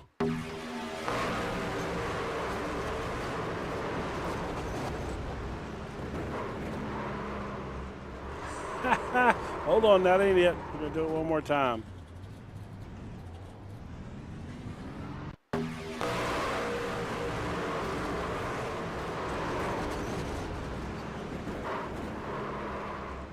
I don't care who you are. That's fun now. Well, unless you're Adam Lichty.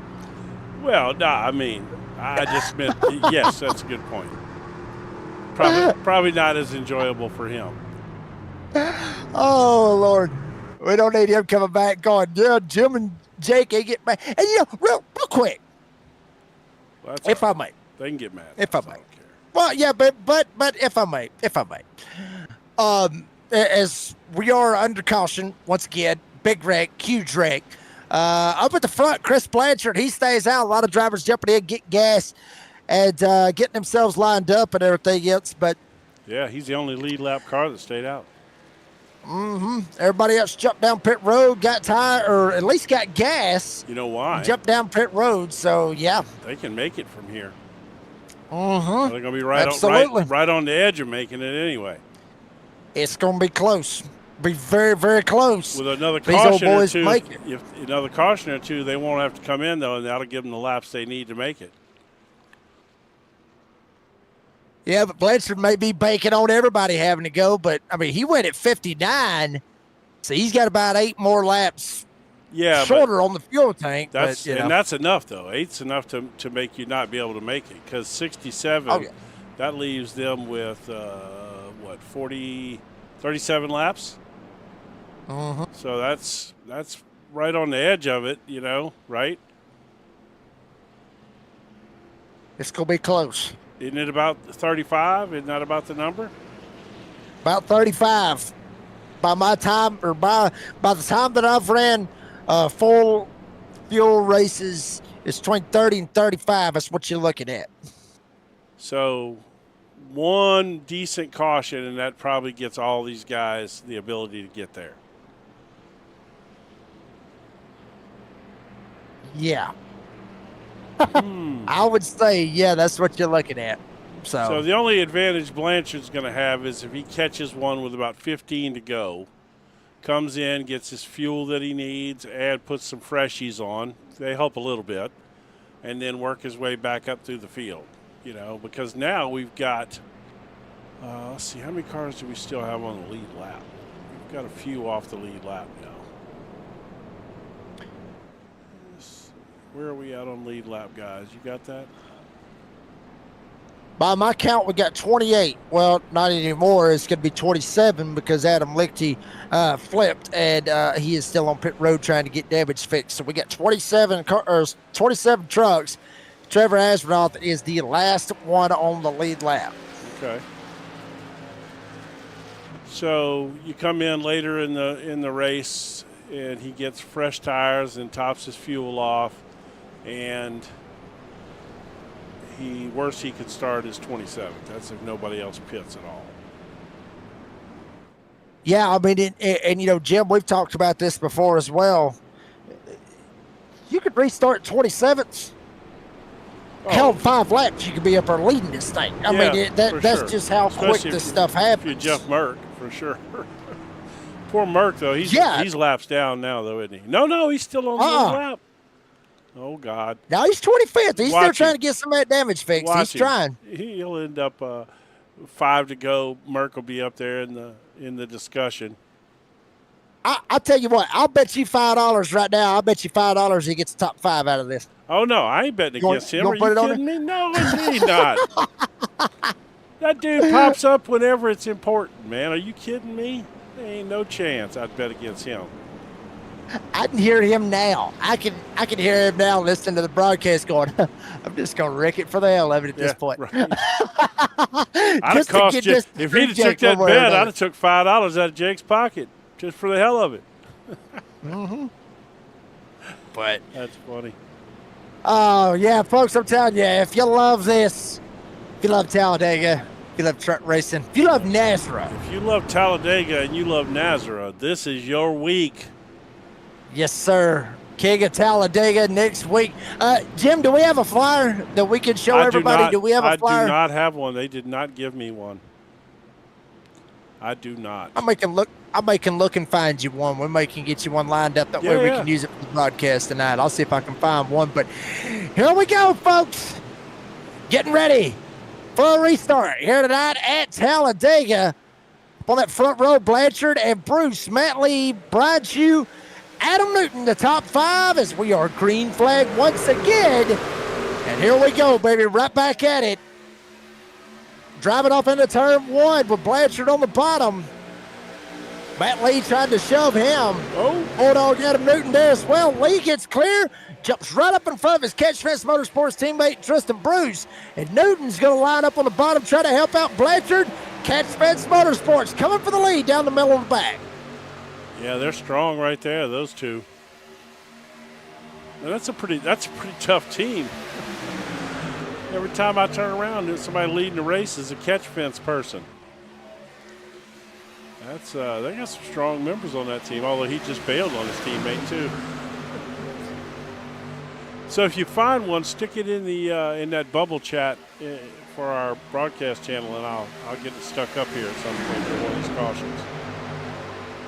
I will do it. Matter of fact, I'm looking for it right now. I'm trying to find it one way or another, but here we go. We still got a race we got to worry about here tonight. And right here, coming up on about 30 to go, it's Lee and Bruce, teammates for C.O.P.S Motorsports. If Jeff Burke would have slid up here, it'd be a 3-horse race for the whole team. Blanchard's stuck right into the bottom side. He's got Chew up to his outside. Then Raul Mesa. Remember, I talked about him last week, and I talked about him, Monday nights and everything else. Raul Mesa has started, I don't even know how many races. He started numerous races here at NASRA, has not won one time. This is one of those tracks where Raul Mesa could win. Very much so could win and lock himself in. And that would be a feel-good story, Jim, for somebody like Mesa or Haney or one of these drivers that has not won a race in NASRA to come out of Talladega and not necessarily shock the world or nothing, but get their very first win, because I know how special it is to get your very first win in NASRA. Do you? I didn't know. I knew you'd race, but had you have won? You just one, or have you won a bunch? Or several, I should say. One time. One time. So you do know what it means. It was luck. It was luck. I'll call that, and I know Chris Blanchard's going to go back on the broadcast and be like, yeah, I keep bringing it up, but it meant a lot to me. It was the home track at Atlanta. I think it was last year. I was supposed to be in the broadcast booth, and Wesley come in and took my spot. That way I could race. I wasn't even supposed to race. I wanted to, but Wesley took my spot. And it was on this series. It was in the Friday Night Concerns of Police Survivors Truck Series. And lo and behold, won the race. It was a photo finish. Won it by 1,000th of a second. So, you always remember your first win. You always remember your first win in NASRA. And this could be one of those nights where we could see a driver like Raul Meza get his very first win, or it could be Jeff Merck, who just out of nowhere was at the back and drives all the way up to 6th. Yeah, it could be that too. Yeah, there wasn't no way I was betting against him. No, you was really trying to sucker me in there, weren't you? I was born at night, really. But it wasn't last night. Not really, but hell, who knew? I didn't. I've only been around about 8 weeks, and I know better than to take that bet. Well, you don't know. You really don't know. Only way he doesn't is if he just gets in more trouble, man. He just finds the front, man. He's being torn up trucks. That's the thing.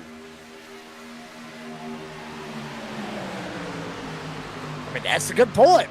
But, he is there, and he's up there trying to mix it up. Mark now actually back into the 8th spot, the double wide all the way back. Matt Lee, Luke Smith come at the front, trying to mix it up here at the front. Like Lee on the bottom. Here comes Smith on the outside with a run. Yeah, that first two lines, that's like my ex-girlfriend, man. Living in that double wide right there. No, I'm kidding. I just came up with that. Oh, shoot. Every time he does that, man, he gets me. He's gotten me 10 times tonight the way he shoots out of that pack like that. Tristan Bruce is going to cause me to take just my heart medication.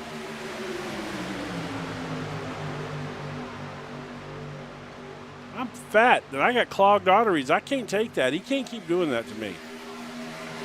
Oh, come on. You'll be all right.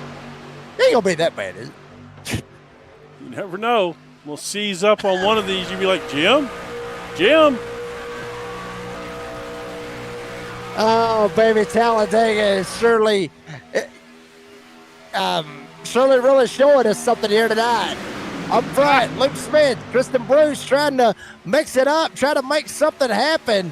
Working their way, trying to make it 3 wide. Keith Haney up here trying to mix it up here as well. And Good Lord. I love this place. I really do. I cannot wait for next week, Jim. I just sent you the graphic, buddy. There it is. All right. Get it downloaded here, and I will figure a way to get it in here. Yeah, because I got a feeling sooner or later, one way or another, you'll be able to put it up during ad break one way or another. I mean, baby, 3 wide up here at the front. Lee, Kermit the Frog, and Tristan Bruce. Adam Newton trying to slide up in here. Blanchard, remember Chris Blanchard? Headed on lap 59. Everybody else was on 67, some 68. But Blanchard is at a hole right now. He is 8 laps shorter than the rest of these guys on fuel and still trying to mix it up. Haiti, Wood, top side with Pater. Lee down the bottom side with help from teammate Tristan Bruce. And Jeff Mark not too far back as well. Catch Fence Motorsports, 3 of them up here inside the top 10. Here is the graphic. Here is your graphic. We'll bring it up later. I just wanted to get it in position for us, and we'll work that in here in a few minutes. But I just wanted to get it here ready to go. And I had to pull it up on the screen to do that. We'll talk about it during a break or something. And another driver that's in the Catch Fence Motorsports table is we got a caution. Brokes. Yep. Speaking of a broke, we got one. Well, I was going to say Catch Fence Motorsports, Brandon Broadfoot's up here in this as well and sitting up in the 14th spot. So Broadfoot's got a shot trying to mix it up as well. But let's see what the caution was for the Serve Pro caution. Where did it happen at? It happened somewhere in the back. I know that much. Well. Not that far back. That's in the back, you said. I don't know what why is it doing that? Oh. One day I'll learn how to control these buttons. It's going to be great. Maybe Trevor Asronoff.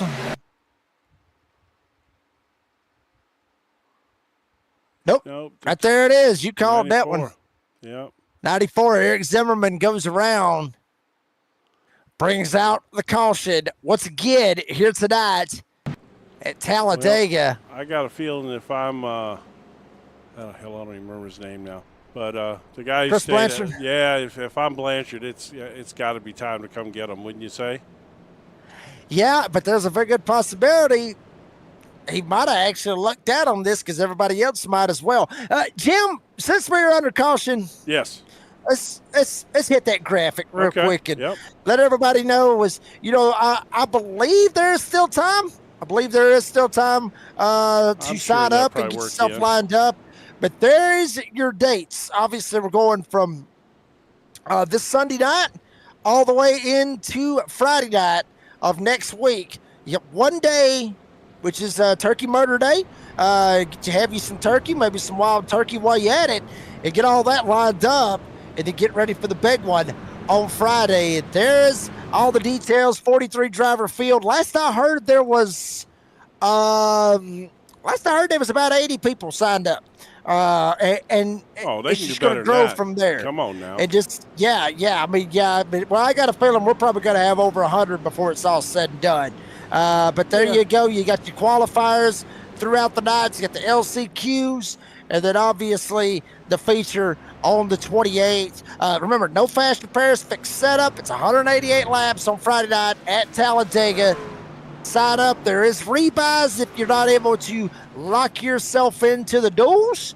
Very much like what it was for the NASRA 500 earlier this year when we were racing at Daytona. So, and the last event was $10,000 in prizes. So get yourself signed up, get yourself ready. And Dash 360 Racing Network, I mean, who else would be broadcasting it? It's going to be us. It's going to be Dash 360 Racing Network, ready to rock and roll. And so make sure you scan that QR code, get with Brady, get with Cody, get yourself lined up, get yourself ready to go. As we're seeing out there, some of you out there in the live chat, we're getting, Oh, Zimmerman, okay. He lost his internet. Yeah, but we're getting we got beef. We're getting a little beefy out there in that live chat. Oh, here we go, baby. So, Room War, we know who that is. Look, Eric still hasn't figured out how to drive that hot nail. Oh, snowman's rear end. 7-year rookie, and they were asking what was he doing, and he said that he froze, his internet went out. So, it's what it is on that one. I mean, that's Eric Zimmerman for you right there. Well, I guess. I mean, I don't know. I don't know. I'm just a broadcaster, Jim. I mean, I don't know. Yeah, well, I don't know who Room War is, so I'm lost a little bit. But I do know that would. Oh, go ahead. That would be Keith Bradley. Oh, that would be Keith Bradley. We'll just go ahead and throw it all out there. If you don't know, you know. If you know, you know. So we did have some interesting strategy here. The entire field came in with the exception of 2 cars. Brian Chu and Raul Meza. They decided to keep track position. Now some of your lappers are coming in now, but so that's interesting. So everybody came in, got their business, and those 2 decided to stay out and opt for track position, which, given the tire situation here, that might not be the worst move in the world. What you think? Yeah, you want to try to be in for the long haul on this bad boy right here. I mean, you're coming to around, you're under 30 to go. You're at that point. You want to try under 30, to. Yeah, we're only 24 to go.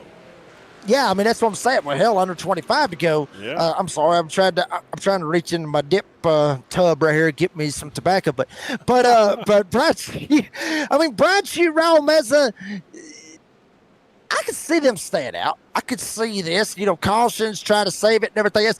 Here's the only bad part, though, Jim. It's like I said a while ago, we were talking about it.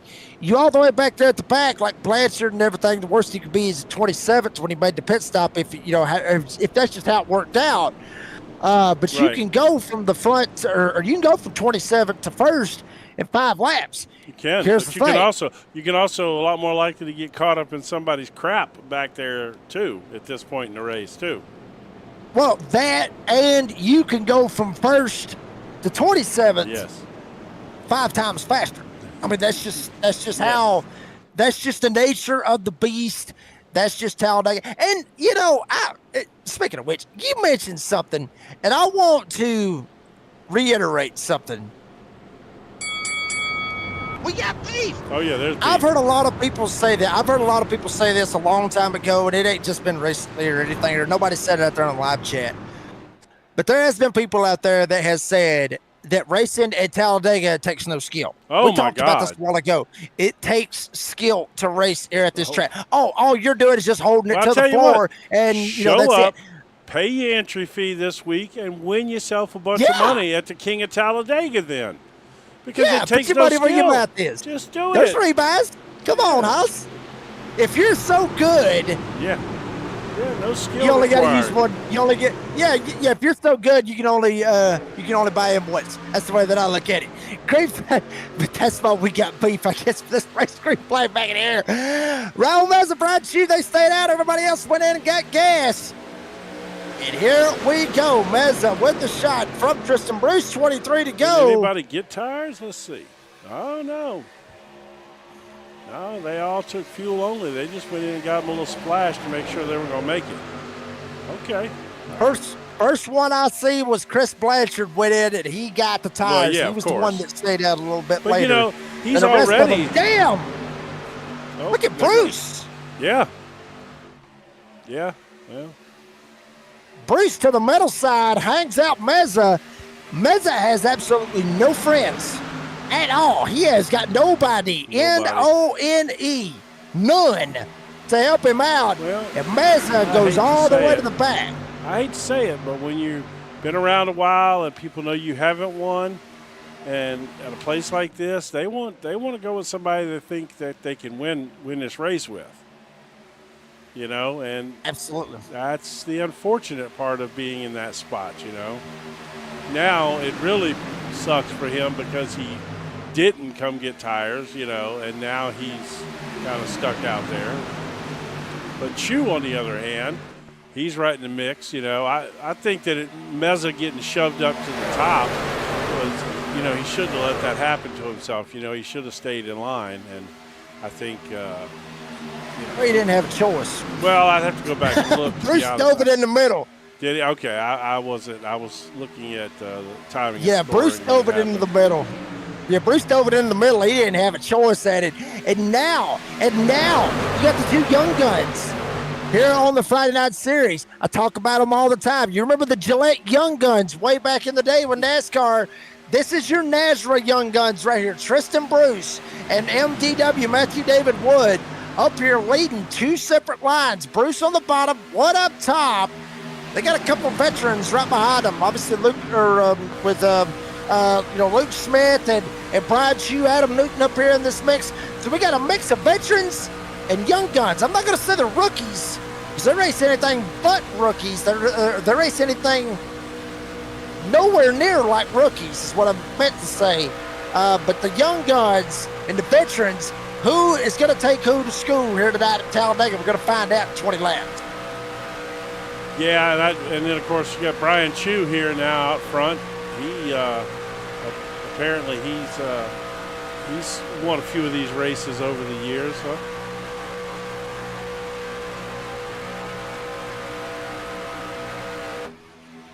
Yeah, Brian Chew very much has won races here at Talladega. Won them in the NASRA Cup Series of the Florida Cabinet Distributors Cup Series. He's won them there. He's won truck races at Talladega and Daytona, and just that's why they call him Mr. Restricted Plate, but his buddies call him the Holodaddy. I have no idea why they call him that, but I mean, I'm good, but but anyway, I'm good. But anyway, Brian Chew up here at the front. You got Tristan Bruce lined up right behind him. Then you got Newton, you got Kermit the Frog, Luke Smith, you got Wood back here into this mix. Keith Hadey, Devin Pater, Darius Flanagan. Remember, Jim, you were talking about David Flanagan. Watch out for that 31. Flanagan up here trying to mix it up there. You see him, the 31 green truck up there on the top side. And MDW finds a hole down on the inside. Woods going to the front at Talladega. Yeah, I thought Flanagan was going to make it 3 wide and shoot right up the middle there, but he decided better of it, saved that for a little later. Yeah, we got Wood up front now with Chew behind him, and Kermit's on the outside there with, I guess that's Haney pushing him. Yeah, Keith Hadey riding on board with the 87. Keith Hadey shoves Luke Smith to the lead.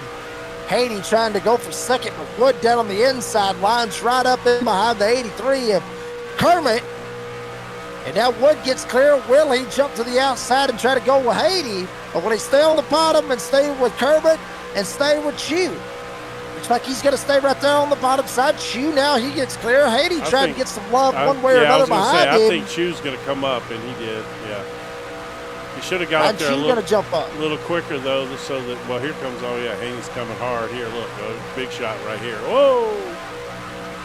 Knock the hell out of him. Here comes Wood. Then Wood's going to try to take it at one point. Chew's going to get kicked to the top side. He was at Keith Hadey's mercy. Brian Chew sliding on back. He may get hung out, and nobody, N-O-N-E, with him, except for Devin Pater in the 99, may try to hook up with him because he ain't got no other choice. Wood and Haney now going to try to roll in this middle lane. Luke Smith, though, he's got Tristan Bruce lined up behind him. Wood's got to ride. Wood trying to make it happen. Smith jumps up, puts the block on him. Now Wood trying to get clear and maybe dive back to the inside. Yeah, I could easily see him getting clear here and slide down in front of Tristan Bruce. There it is. Oh, nope, that was Kermit the Frog slipped down there in front of him.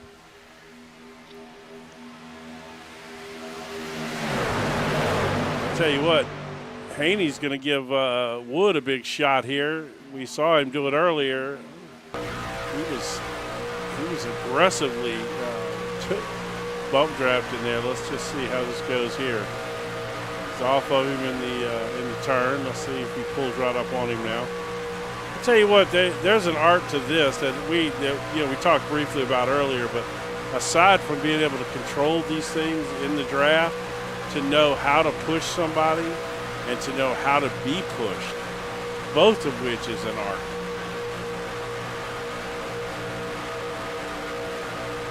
That is a 100% great reminder to everybody out there watching, and maybe to some of the drivers if they're watching. My God. Where in the hell did Shane Trotter come from? That is Shane Trotter in the 8. Flew up there, man.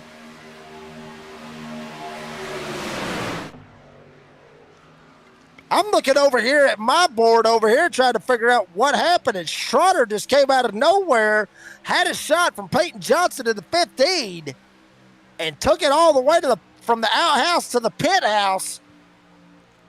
He's got Wood lined up behind him. Haney's right there as well trying to mix it up. But Shane Trotter with the 8 truck, honestly looking a little bit like a 2004 Dale Jr.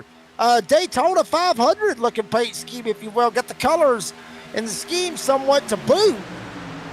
And obviously that number 8 has been made very, very famous here at Talladega with 14 laps to go. What?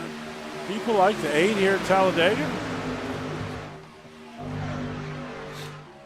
Well, they didn't throw beer cans at him when he won. I tell you what, man. No, they didn't. I tell you what, man. I remember Junior taking the lead at Talladega. You thought those cars were loud? When that crowd cut loose when Junior took the lead? Oh, my goodness. In there. I have been there, buddy. I'm telling you, I was there when I was there for a bunch of races. That's why this place is like a second home to me. I have seen beer thrown on the racetrack, and I've seen beer thrown out in the campgrounds. I'm telling you, I've seen it all here at this place. That's why it's so special to me. Hey, granted, we're right here at the 13 to go. We didn't do it at the 20 to go, but Tim, if we could, I know we're getting double foul and everything, but let's hit a side-by-side. We'll keep broadcasting, but we got to thank Premier Racing Setups. We're meant to do it at the 20 to go, but Premier Racing Setups, if you need one, you...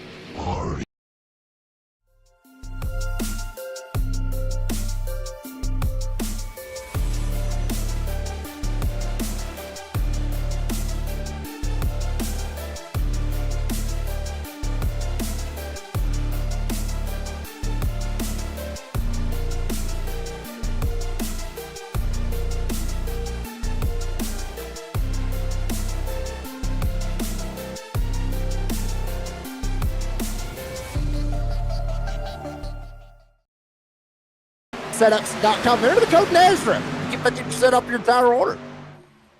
And what a bargain that is. And you help out Nazareth, who puts on this phenomenal racing for you all, heck, at this point, 4 or 5 days a week. It seems like we got something going on. Yep, absolutely. And we may have something going on up here at the front with Flanagan and Wood. Flanagan tried to jump up. Wood was there. They put the block on him, not Wood. Or killed his momentum. Look at Chris Blanchard. Remember Blanchard? He was one of those guys. He stayed out for a little bit, rode up at the front.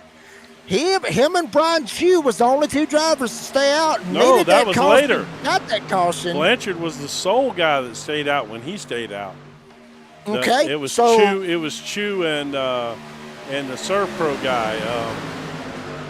I'm still learning his name. Meza, yeah. Meza, that's right. But Blanchard stayed out by himself, and then he came in and got the 4 freshies. He's got the freshest tires on track right now. Not that really matters here, but he's up there in the mix for sure. Yeah, that might have been when I was looking for my tobacco tub. I believe that might have been what it was. I kind of got crossed up on it, but Blanchard got lucky out of the whole deal, got that caution when he needed it. Now he's on the same cycle as everybody else on the run to the finish, and Blanchard is up here mixing it up with the leaders in the 9, trying to make something happen here this evening. Last season's champ Matt Lee trying to mix it up and keep it up here at the front. Wood trying to work his way with Flanagan trying to help out Lee. Blanchard trying to hook up with MDW. 10 to go in the final stage, rather, here tonight at Talladega. Holler at us in the live chat. Let us know which horse you're pulling for as they're off turn 2 with Flanagan with a huge shot from Wood and Blanchard. Yeah, look at this, man. What a push. Oh, Flanagan, the big wiggle. What a save by David Flanagan in the 31. Could have been catastrophic for the whole field right in behind him. But he saves it in the number 31 Toyota, and Wood will go to the front. Blanchard will help him as well. Oh, baby. Literally close. hold your breath. Hold your breath for 9 minutes here, or 9 laps, I should say. Close to 9 minutes. Hell, they're getting right here 50 seconds a lap. But 9 laps to hold your breath. Excitement here tonight at Talladega. The DSR Electric 250 for round 5 of season 11 of the Concerns of Police Survivors Truck Series. MDW up front. Here comes Flanagan with a run. Yep, got the 19 pushing him here. Oh, he bailed on Newton as soon as he got the chance, though. Side draft over there almost got serious.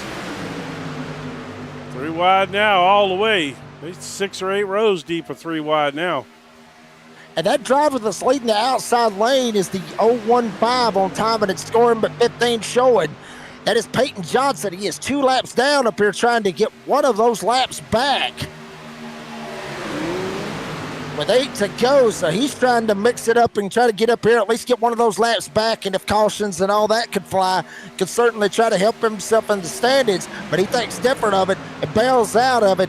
Here, literally killed the whole outside lane.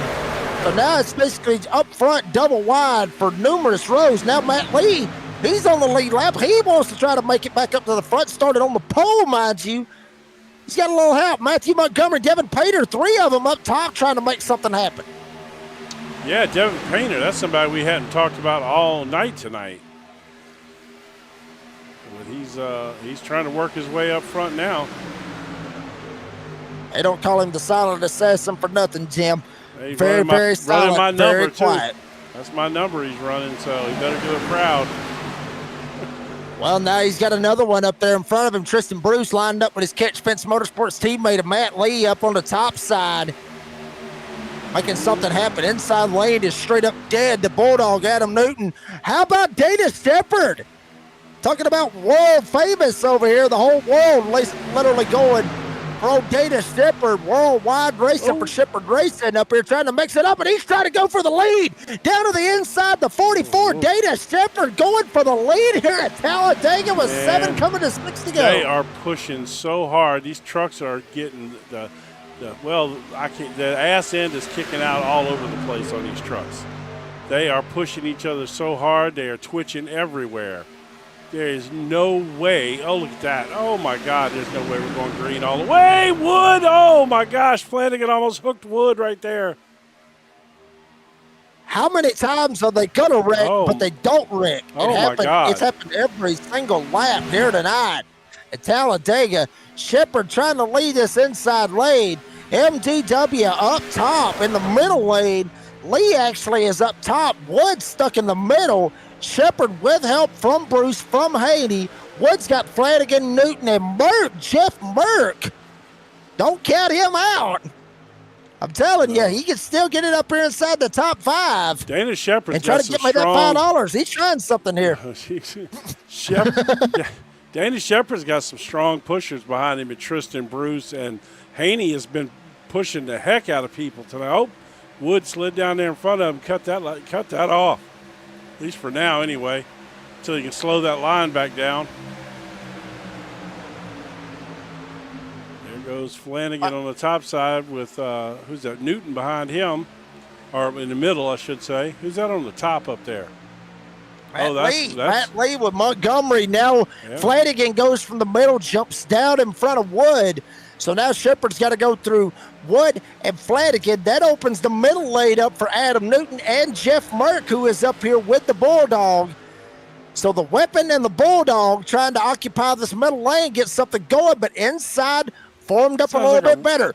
Wood with Flanagan up here trying to go at it. 4 to go in the final stage. Going into turn. Wood jumps up, tries to get some help. He's got nobody with him. There's somebody going to come with him. It's Wood, man. There's no doubt somebody's coming with him.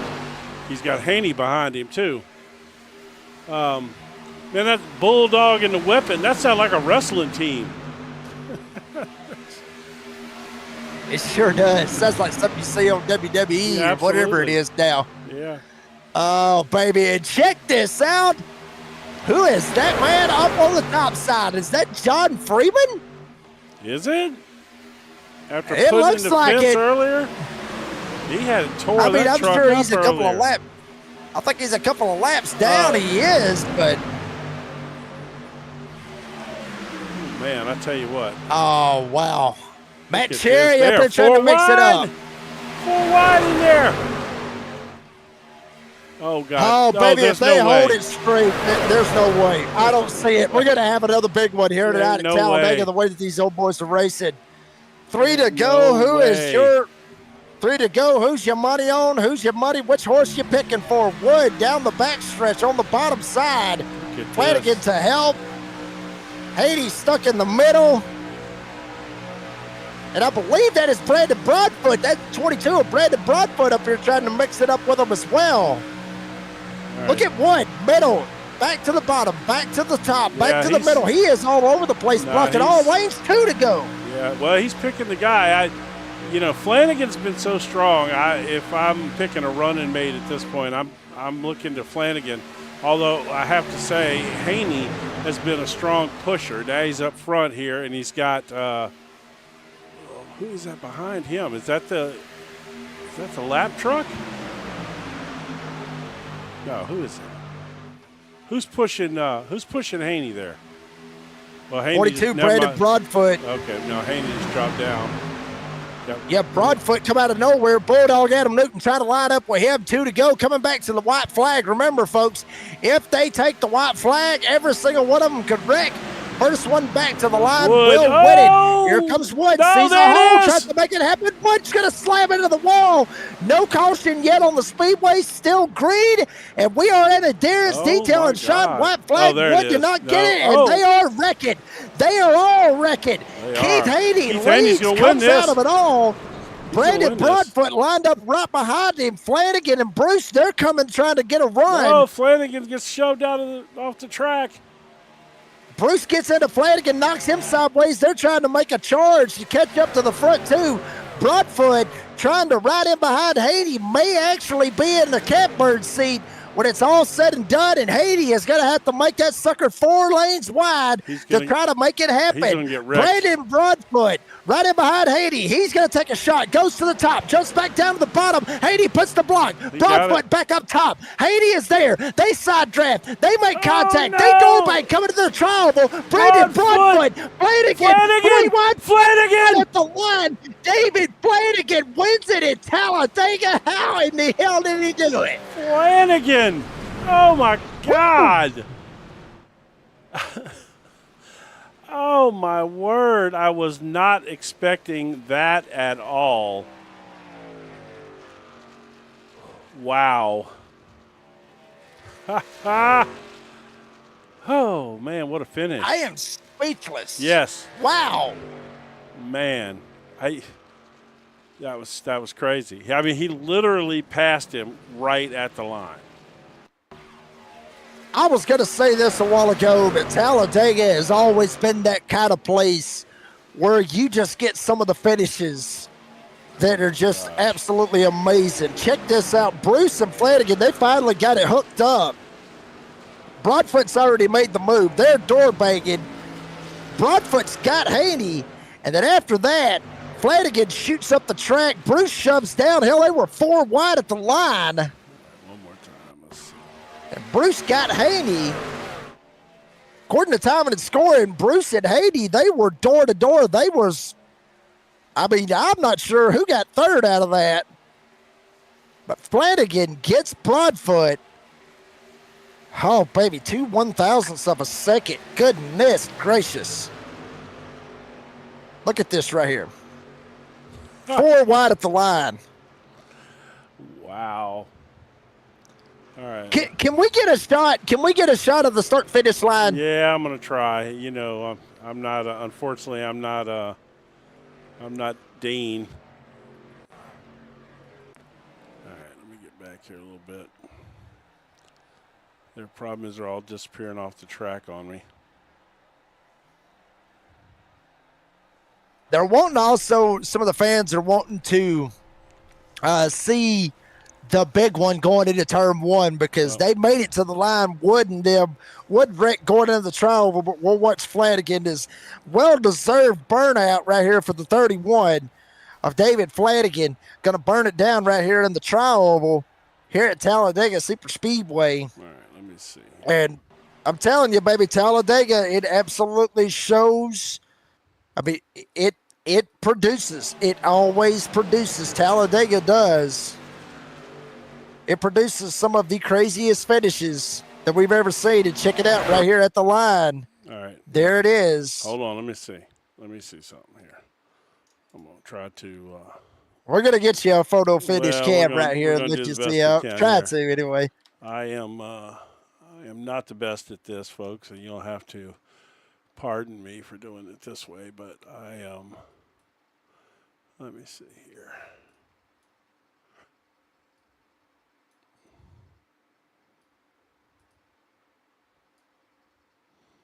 That is beautiful.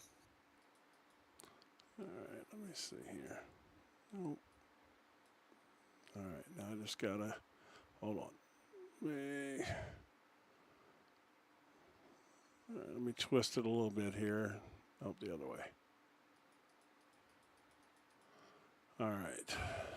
Now let me clear all that off the screen. All right, let me see. I'm going to see if I can do this slow motion frame by frame. Because you see Flanagan's already got him. Yep. There it is at the line. 4 wide at the line at Talladega. Does look like, I mean, Bruce and Haney, I mean, that was. I would say based on where it's, if I pull it back up, I can keep advancing it. Let me get rid of this. It looks to me like it's going to be Bruce, but according to time and scoring, Bruce got it. Yeah, barely. But then if you go by the gap, it's showing Haney. So wow, all right. But Sorry, they're giving folks. it to Tristan Bruce because they got him in the waiting room. So I guess that's. There we go. We'll go with what they say on that one. So real quick, let me just go back and show the big wreck, and then we'll get to the interviews. Yeah. Fans wanting to see the big one going into turn one, not sure exactly where it started. We were just more concerned with the race up at the front. Yeah. And just how tight of a race it was. And boy, I'm telling you, what a finish it was. There's the big one. Damn, we have one up in the air. That was Shane Trotter. He went up in the air. Matt Lee was involved. Wow, Dana Shepard, hard impact. My Good God. Shepard blew. He got pilot's license very, very quickly. He may be going to the Navy. Right. Or Air Force One of them, too. One of them. I mean, Air Force One, he may be going with Trump. I mean, good Lord. Look, bam. And you just hear the destruction in the background. Oh, man, huh? That's crazy. All right. And some didn't even make it back. Some of them didn't even make it back to the line. That was the bad part about it. Well, let's get you your race results. Yep. Let's do that. And then we'll get ourselves lined up. So, obviously, David Flanagan with the photo finish gets it at the line. You see the timing of how close it was. Brandon Broadfoot. There's Tristan Bruce.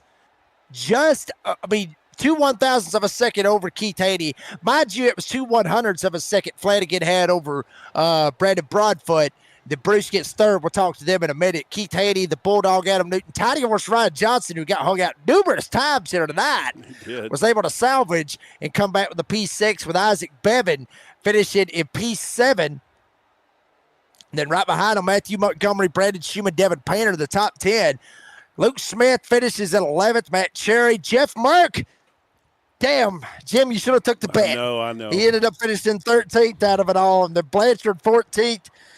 Trotter, Rodriguez, Astronaut, and Michael McKinnon. That is the top 18 drivers I still to ain't finish it out here betting tonight. against him. I don't care what you say.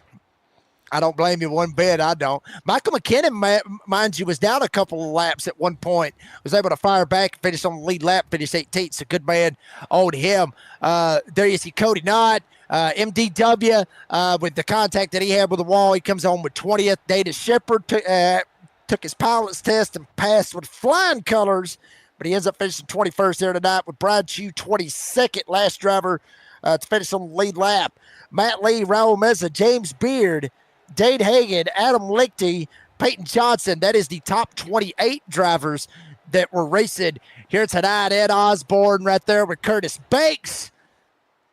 That's the top 30. Then Matthew Cummins, Eric Zimmerman, Stephen Gregory, Buzzy Mongo, John Freeman, Dustin Scruggs, Austin McKinnon. The 37 drivers to race it out here tonight. TJ Moore was your race director. Folks, we're going to round up the podium finishers. Come on back for some race analysis here live from virtual Talladega. Sweet Home, Alabama did not disappoint. We're back after this.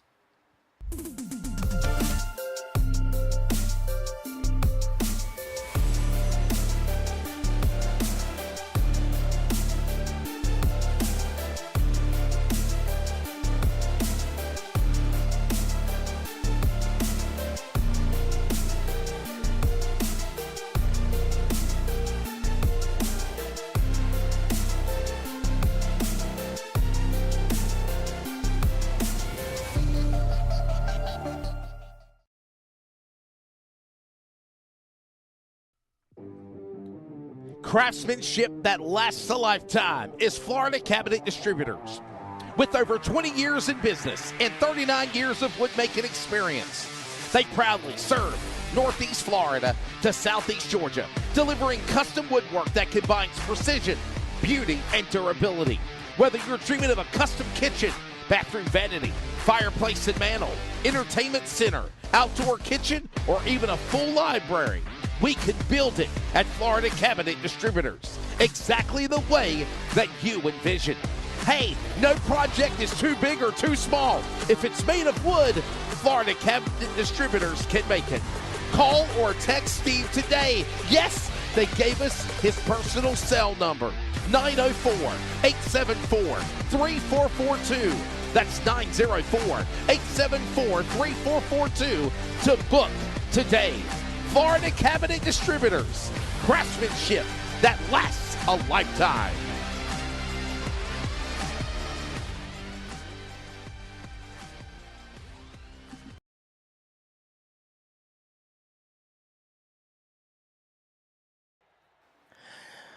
And we're back here in Sweet Home, Alabama. Like I said, folks, it did not disappoint. Florida Cabinet Distributors victory lane belongs to David Flanagan in the 31. David, buddy, whew, what a race. I mean, y'all come out of nowhere. Like, we were sitting there thinking, Broadfoot's got this bad boy. He's got it in the bag. He's got this. I mean, me and Jim, we were sitting there calling that, and all of a sudden, y'all just come out of there like you, literally a hot dog out of a bun, a cannon out of a, or a cannonball out of a cannon or whatever. Congratulations on the win, buddy. Tell us about it. Yeah, man. Sucks to what happened with MDW there. But nah, Tristan, I just made sure he got connected to me, and then I didn't expect him to push me as far as he did, but luckily he did. And Broadfoot didn't block. Also, another thing, I don't know why he didn't just block, but hey, we got us one, and it's another close finish. I don't know why I'm always in these, and I know it pains Tristan to push me to the win, so I'm going to rub salt on the wound again. But wow, you pushed me to the win, and that's all that matters. And everyone finished top 5, so, you know, you could be happy about it, Tristan. It's okay, man. It's okay. Man, the team, we'll the teammate love, huh? Holy cow. We'll be talking to him in a minute, I guess. Jim, you got anything? Nah, man, it just I think we need to hear the bell right here, man. We got teammate beef. Do we? Yeah, we got teammate beef. It may be love, but it's still beef. Oh, we're not teammates. We're not teammates. We got beef. There went Shepard by the camera there. Well, I'll ask David. You know, I mean, you come into Talladega. I mean, we remember from Daytona and everything else, and you come close to winning that one. you get the win, you lock yourself in the playoffs. Does it relieve some stress from having to try to win to get in with this whole playoff format? Not at all. I'm still gonna go out there and race how I race. I know Tristan knows that too. I race super aggressive. He sees me in official wreck all the time. I'm not afraid to make those moves, and yeah, I'm just gonna race how I always race, and probably turn some wrong heads, but it's okay, because they'll just be reminded every week when I'm in the top 5 or first, like tonight. Oh, baby, I think we got another Jeff Merck right here on our hands. I've got a very, very good feeling. But David, buddy, congratulations on the win here tonight at Talladega. Appreciate your time. Your Florida Cap Distributors Victor Lane. As always, thank your sponsors and shout-outs. Yep, of course, the greatest team set foot on iRacing, the Jack Shack. Trev, you're the man. We should have brought home 1-2 just like the first stage, but, it's all good. And all my friends, of course, Adam. You're the number 1 man, best dance moves on the earth. And yeah, of course, the broadcast. And Tristan, awesome guy, guest of honor, celebrity guest, some would say. Thank you so much, and I'll see y'all next week, guys. Oh, I know Broadfoot finished second, but I really want to just go to Tristan first, but I can't do it. We got to go second to third. But anyway, David Flanagan, buddy, congratulations on the win. Appreciate your time. Have a good Thanksgiving next week. Are you running King of Talladega next week? I guess I should sign up, right? Yeah. It's probably We'll get on that. We'll throw the flyer up after we get done with the interviews. That way you'll be able to go in there and scan the QR code, get yourself lined up for it and everything. But David, buddy, appreciate your time. Have a good Thanksgiving, and we'll see you next week for the King of Talladega. Heck yeah. Thank y'all. That was David Flanagan, comes home with the win here tonight, literally coming out of nowhere. And Brandon Broadfoot, who thought he had it, coming through the trial, just out of nowhere, Flanagan beats him out. Brandon, buddy, I mean, congratulations. I mean, hell, P2's not that bad. I mean, I'd take it and run with it. But is there anything else you could have done right there to try to get the win? Yeah, I wouldn't have my teammate push another guy to the win, but I love you, Tristan. Yeah, not having to start in the back. It was a struggle getting up there in the front all race long, and then that last pit cycle we were able to make some movements. And then out of nowhere, that wreck happened, and I just kind of floored it there. And yeah, I got on Keith Haney there and tried to side draft a bit there and door bang like you like. And I wasn't really looking in my rear view. I was, like David was saying, I don't know why he didn't block. I really wasn't looking into my rear view. Because I saw you so far back, I thought I had it right there past Keith, and then out of nowhere, 31 just zoomed by me. So, yeah, I'll take second. That was fun. 3 wide, 4 wide, 5 wide. You take it, and you move on to the next race. But had fun, enjoyed it. Jim, you got anything for Brandon? No, man. It was it hurts a little bit to have a teammate do some pushing against you and all, but. It was a good run for sure. We all thought you had it. We didn't see that coming until right at the very end. I was calling saying that you had it, and yeah, that's crazy. That was awesome though. Congratulations. Yeah, I think my whole household heard me screaming, and I almost passed out. And I'm sure my neighbors did as loud as I was screaming here doing this broadcast. Wow, so that would have been a first. That would have been a first. Win in Nazra. So that would have been bittersweet, but that's all right. We remember things later on, right? Ring that bell. I love it. Yeah, I'm just joking. Where's the bell? Yeah, no, that was fun. Good entertainment for the fans at the end. That's always the top priority. So if fans enjoyed it, you guys enjoyed it, hell, I'll take second and roll with it.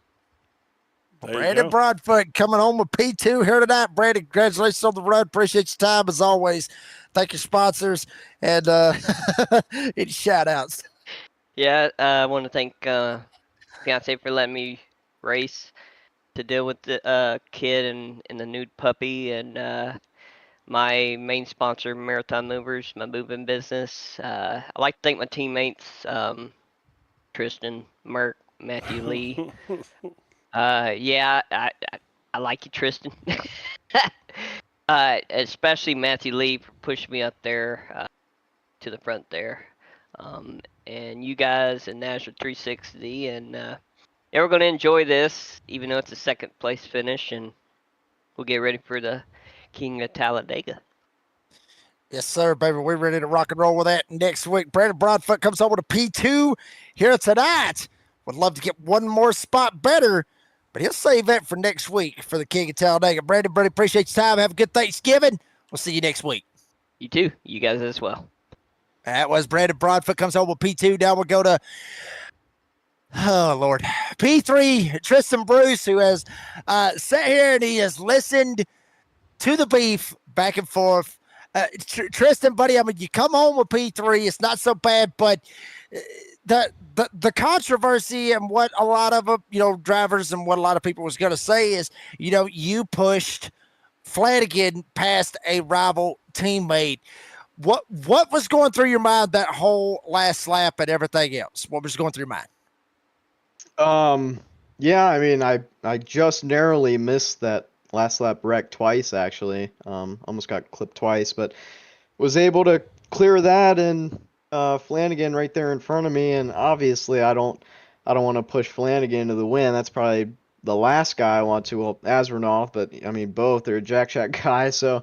Obviously, I don't want to push him to a win at all, but pushing him was my only shot to get the win too. I mean, hell, I almost wanted it. That was an awesome 4-wide finish. I mean, I hate it for Brandon. I do. I pushed a rival guy past a teammate for a win. It sucks, but I mean, hell, the race was awesome. I was in the mix up front all night making moves. I mean, there's nothing more fun than coming to these plate races and being able to race super hard and whatnot like this. It was super cool, but I mean, yeah, at the end of the day, I guess it is what it is. Still got a podium. So did my teammate. I screwed him over his first NASRA win, but yeah, I'm not even gonna say good job, David Flanagan. And he shouldn't even sign up for the damn King of Talladega because hell, I know he's not gonna win that. He'll be out. He'll be out early. I'm sensing it right now. He'll be out early. But yeah, I mean, overall the race was super fun. I think I got stage points, and yeah, I won stage 2. I think I got stage points stage 1. Finished 3rd, so yeah, I've just having super good points races, both in the Friday night and Wednesday night series this honestly since the start of both seasons. So just haven't gotten a win yet. Super close every week it seems like, but doing what I need to do to stay really up high in the point standings. Real quick, Jim, before we go to you, I just want to say, I mean, everybody, the dirt car guy where he went 1, 2, 3, you can't park there. Everybody, live chat, everybody, 1, 2, 3. We got beef. We got beef all the way around right here on the broadcast booth, and I love it, and I'm sure everybody else does. Jim, go ahead, buddy. I mean, I got nothing, man. I mean, that was truly probably all you could do there to get yourself back up and have a chance. Short of you could have spun Flanagan right there at the last minute, and you could have still got that 3rd place, and it would have helped your teammate. But who am I to judge? I'm not here for that. No, right. When we both all cleared that wreck there, and I initially got behind Flanagan. You almost wrecked him, yeah. Well, I know, yeah, he had some rear end damage. So when I got into him the first time and noticed it knocked him really sideways, I just pulled to his outside, hoping that I would just be able to clear him real quick and then have him push me. But I knew he wasn't gonna let me by. He was if I was gonna stay to his outside the whole time, that's what he would have let me do. So yeah, to have my only shot at the win there was to just lift down the backstretch, get back behind him, and push him all the way up there. Honestly, I'm surprised we even made it to him. Obviously, we didn't make it until the very, very last second that we could, but I didn't think we were going to make it. But yeah, I mean, super good race. It was fun. I'm sure that was pretty awesome to watch. Yeah, I mean, we're looking right here at the 4 wide right now live here on the broadcast. I mean, absolutely beautiful, beautiful right there. I mean, you can't get much better than what you're seeing right there with the finish. But, I mean, Tristan, buddy, congratulations on the P3. Appreciate your time. Are you racing next week? You're running King of Talladega, right? No, I fly out to California tomorrow for Panthers at 49ers Monday Night Football Oh, that's game. right. So, yeah, That's I'm right. missing all that. But The sad part is that you are paying good money to go all the way out to California to watch the Panthers. I'll take. I got friends out there, so it's gonna be a super good time. And we I got, just had to. I couldn't help. I'm a Saints. No, I'm a Saints guy. So you're about the only. You're about the only team we can beat. Jacob, now, ring that bell, Jacob. No, we got no beef. We both so bad. We're both so bad. It doesn't even remotely matter right now. We got no beef. We're in the hunt. Hey, Carolina's in the hunt. No, it'll what? be have a super pro fun. football team. It'll be super. We got pregame field passes, so I'll be on the field before the game and whatnot. So it'll be a super good little trip I'm going on. No, you're gonna have fun. I just had to. I wanted to give you some grief about it last week, and I did. I know. I don't know. So. I don't know how the Saints beat them. That was nuts. Yeah, it but happened. Yeah, yep. It happened though. All righty, well, buddy, Tristan, buddy, congratulations on the P3. Appreciate your time. As always, thank your sponsors real quick. Any shout-outs, bud? Yeah, just Miss Jennifer with Charlotte Fence Builders and everything she's done with me here on iRacing and in real life. So thank you, Miss Jennifer. If anyone needs a nice fence around their property, business, whatever they got in the Charlotte, Lake Norman area, give 704-48-FENCE a call and talk to Miss Jennifer. Thank you to all my family, mom, dad, stepmom, sisters, nieces, nephews, cousins, friends, Chandler Smith, always watching. Thanks, man. Thank you guys, Jacob. Thank you, Jim. Everything you do with production, calling the race. Thank you, Brady, Cody, everyone. Thank you guys. That was Tristan Bruce comes home with the P3 here tonight. Tristan, buddy, congratulations on the finish. Appreciate your time. Have a good Thanksgiving next week, and we'll see you when C.O.P.S gets fired back up. That's right. Thank you. You guys have a Thanksgiving. All right, man. Thank you very much. Tristan, buddy, that was Tristan Bruce comes home with the P3 here tonight. And, oh, baby, Jim, one more time, fired up there, the graphic for yes. who has not yet got themselves signed up. Well, I think you probably got a lot of people who were waiting, just to make sure that their schedule was going to be free before they put their money up, or whatever. But right. I think you're going to see a lot of people jump in this week. I really do. Yeah, I mean, absolutely. I mean, there you got it right there. Scan the QR code, get yourself lined up. Obviously, Sunday to Friday, Thursday, obviously we're off. Like I said earlier, get you some turkey, some wild turkey, get yourself lined up for Thanksgiving, spend time with your families, all that good stuff, and be ready to rock and roll for the Friday night for the feature of the King of Talladega. 188 laps, 500 miles, around the 2.66 miles Superspeedway here in Old Dixie, Alabama. Well, Jim, buddy, final thoughts on a wild one here tonight at Talladega. I mean, literally, you had it all here this evening. I mean, this is everything that you want from Talladega. It's what you get when you watch NASRA. This is it right here. This summed it up. We had great wrecks. We had beef. We had teammates pushing. I still can't believe that happened. Teammates pushing opponents to beat their teammate. I mean, we had a photo finish in the end. We had an absolutely crazy wreck at the end of the race. Yeah, everything. I mean, literally everything that you show up to watch stock car racing for all happened here tonight.